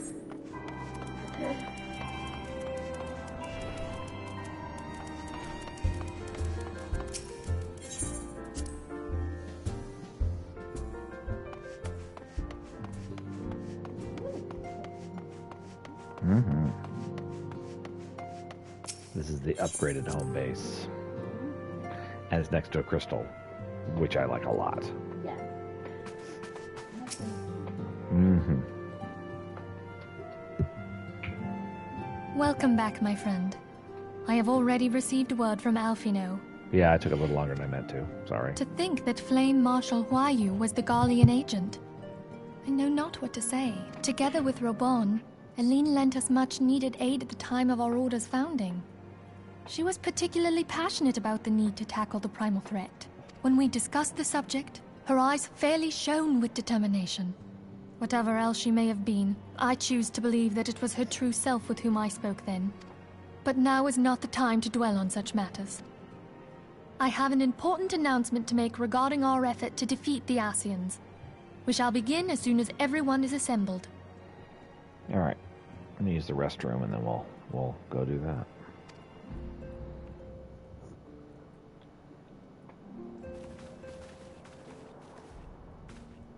My thanks for coming, friends. Moonbreeder, the floor is yours.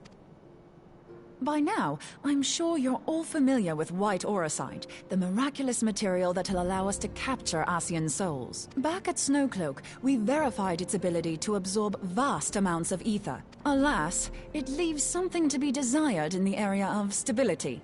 The stone can only store ether for a short while before expelling its contents. In addition to auracite's inherent limitations, we must needs be wary of our enemy's strength. Our foe draweth upon an infinite wellspring of power.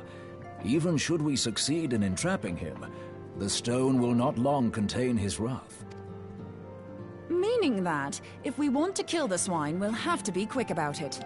Indeed. 'Tis our belief that an Asian soul may be permanently undone, if smitten by a sufficiently concentrated burst of pure ether. That'd be nice. The only trouble is, we can't say for sure how concentrated the burst needs to be. Without knowing how much ether an Asian soul is composed of, we're basically guessing.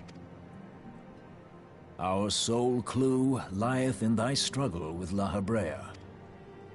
During that encounter, Heidelin bid you forge what she called a Blade of Light, a weapon which took the form of a luminous stream of energy.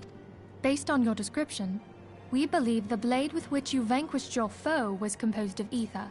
Admittedly, your victory proved ephemeral, as La Hebrea was able to use a crystal of darkness to flee into the space that lies between our world and the void. The fact remains, however, that Heidelin placed the means to destroy the Asians in your hands. Be that as it may, it would be unwise to assume that she will do the same when we next encounter such a foe. Quite so, my lady. We must needs find the means to forge our own blade of ether, one to equal that which Heidelin did benevolently bestow upon her champion. That is all well and good, but it seems to me that producing such a blade will require a prodigious quantity of ether. Whence will it come, pray tell? Oh, what if we had two pieces of white auracite? One to trap the Asian, and the other to store the ether for the blade. Oh, nice try. But it's as I said, the stone won't hold ether for any length of time. We'd still need to collect the stuff there and then, sorry to say. And therein lies the rub. Finding a way to create the blade whenever and wherever we choose. Right. It would seem more research is in order. I'm going to linger a while, perform a few more tests on the auracite. And I could do with some help. Urianger, why don't you lend me a hand? Mine apologies, but I am required at the Waking Sands. Lady Minfilia hath given me sole charge of the premises. 'Twould be unseemly to leave them unattended. Sole charge, you say? So you're basically alone there, then? Well, that settles it. I'll just have to come to you.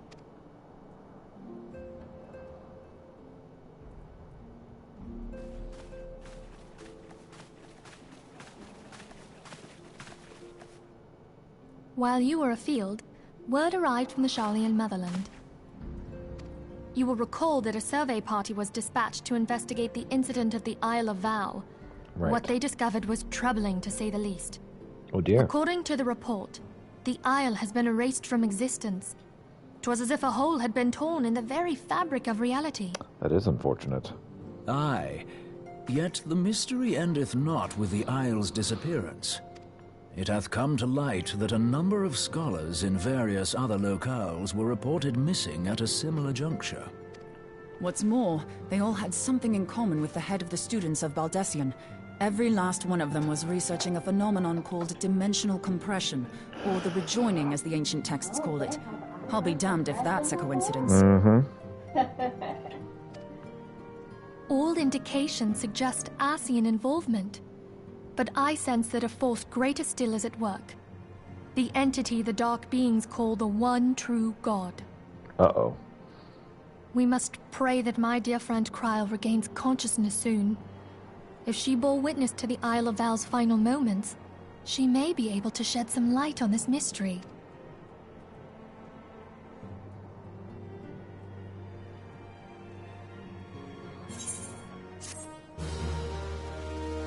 Let us clean together.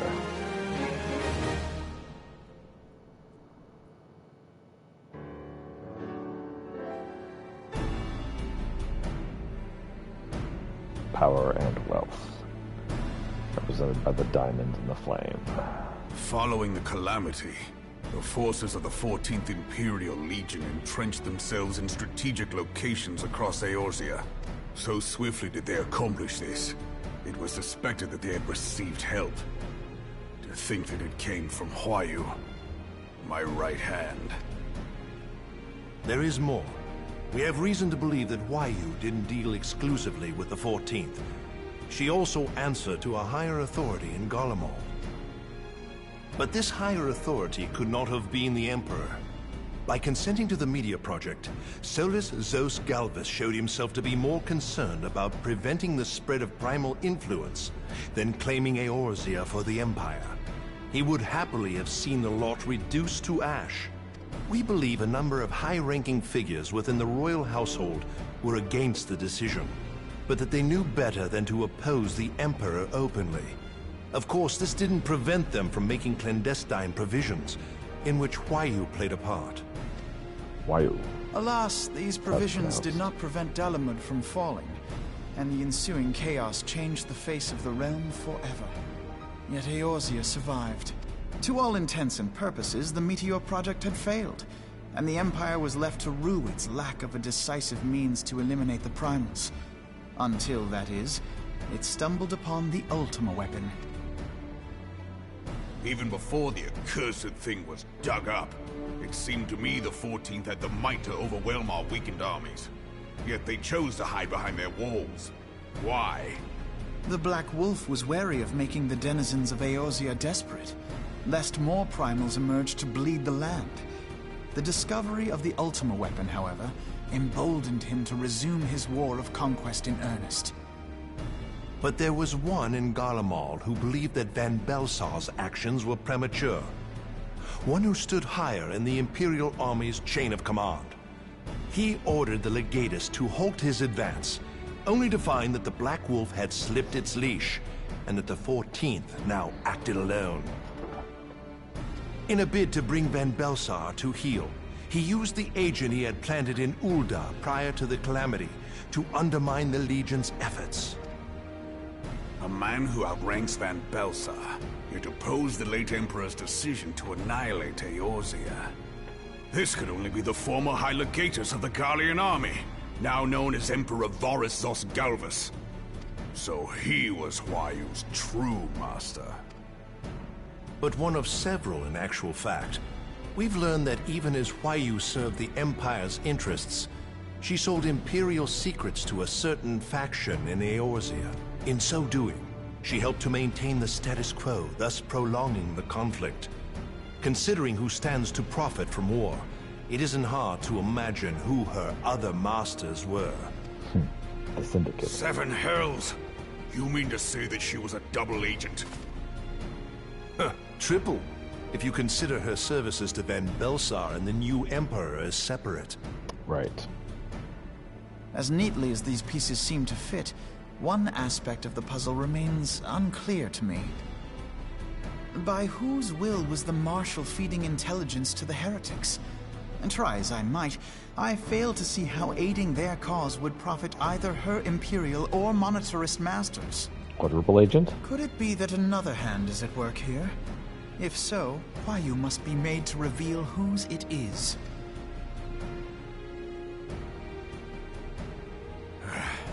Not only have I lost a trusted friend, now I must interrogate her as a stranger. Not a pleasant task, I grant you, but a necessary one. Unless we weed out the ivy, root, stalk, and stem, it will simply grow back. I know that full well. Those closest to Huayu have already been detained, and I will question them alongside her. General, pray keep in mind that there may be unwitting abettors among them. All will be treated fairly. On that you have my word. Those who are innocent have no cause to fear. You have ever been a friend of truth, General. I hope the unpleasant task of weeding out falsehood will not detain you too long. Though it be for the sake of Eorzea, doubting one's comrades is poison to the soul. And with that, I take my leave.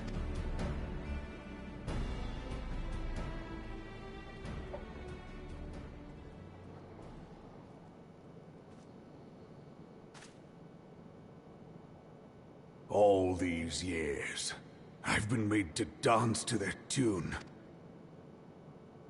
How could you, Huayu? How could you side with them? Those cankers who take from this land and give naught in return, who use their power to disempower and grow fat while the people starve.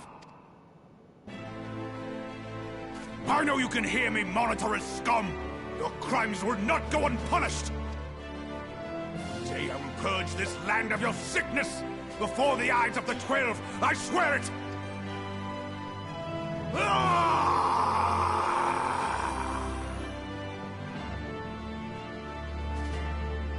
He seems quite upset. Overhear everything.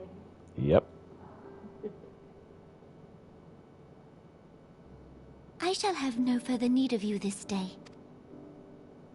Your Grace.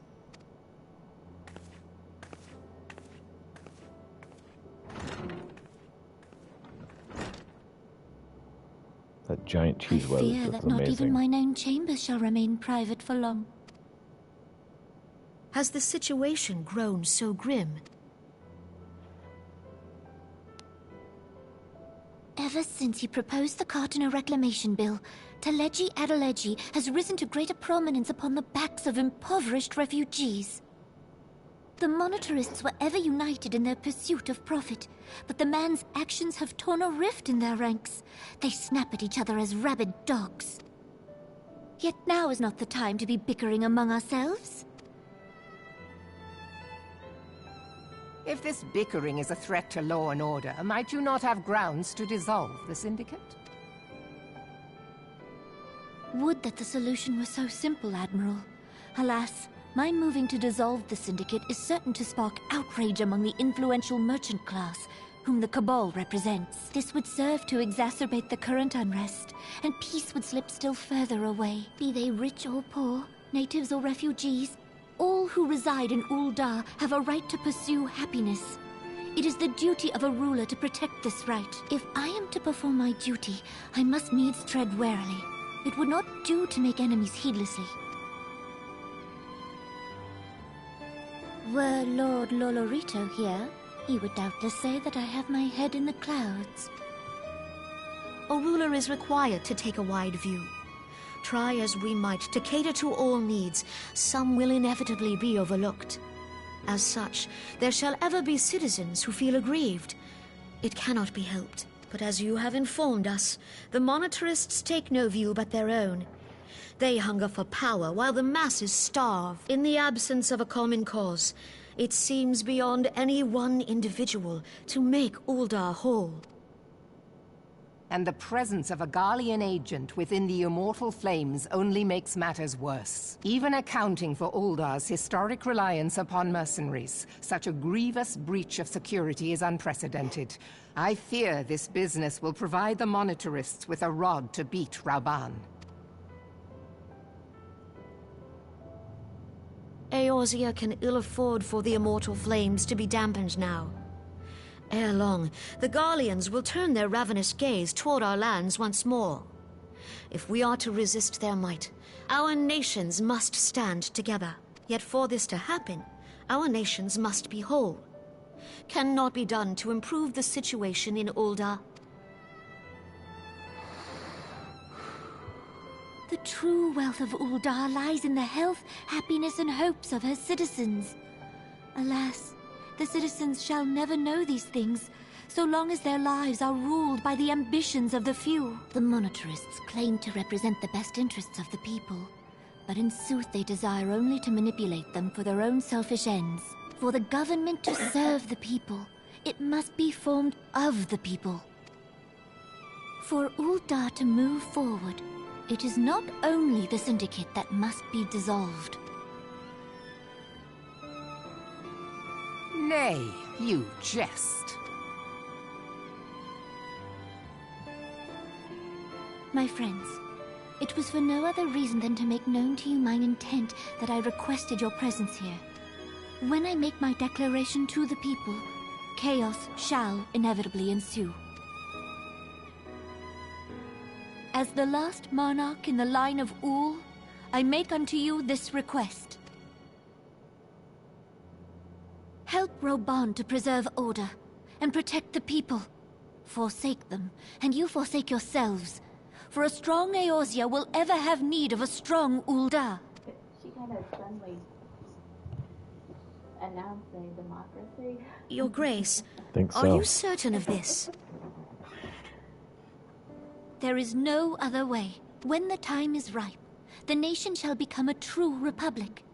Both royalists and monetarists shall cease to be. Ul'dah will no longer belong to kings or queens or merchant princes, but to her people.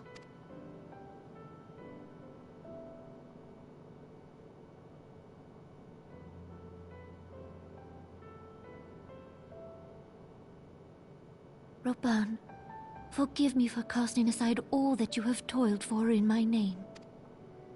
Beyond this gesture, I am powerless to help my subjects.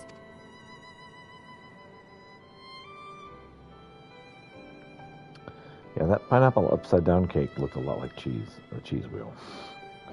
That's a lot of cake per person. It is. I guess. Dreams of Ice. Okay, well, that's definitely enough for today. So thanks so much for watching, and I hope you have a wonderful day. I'll be back next Sunday.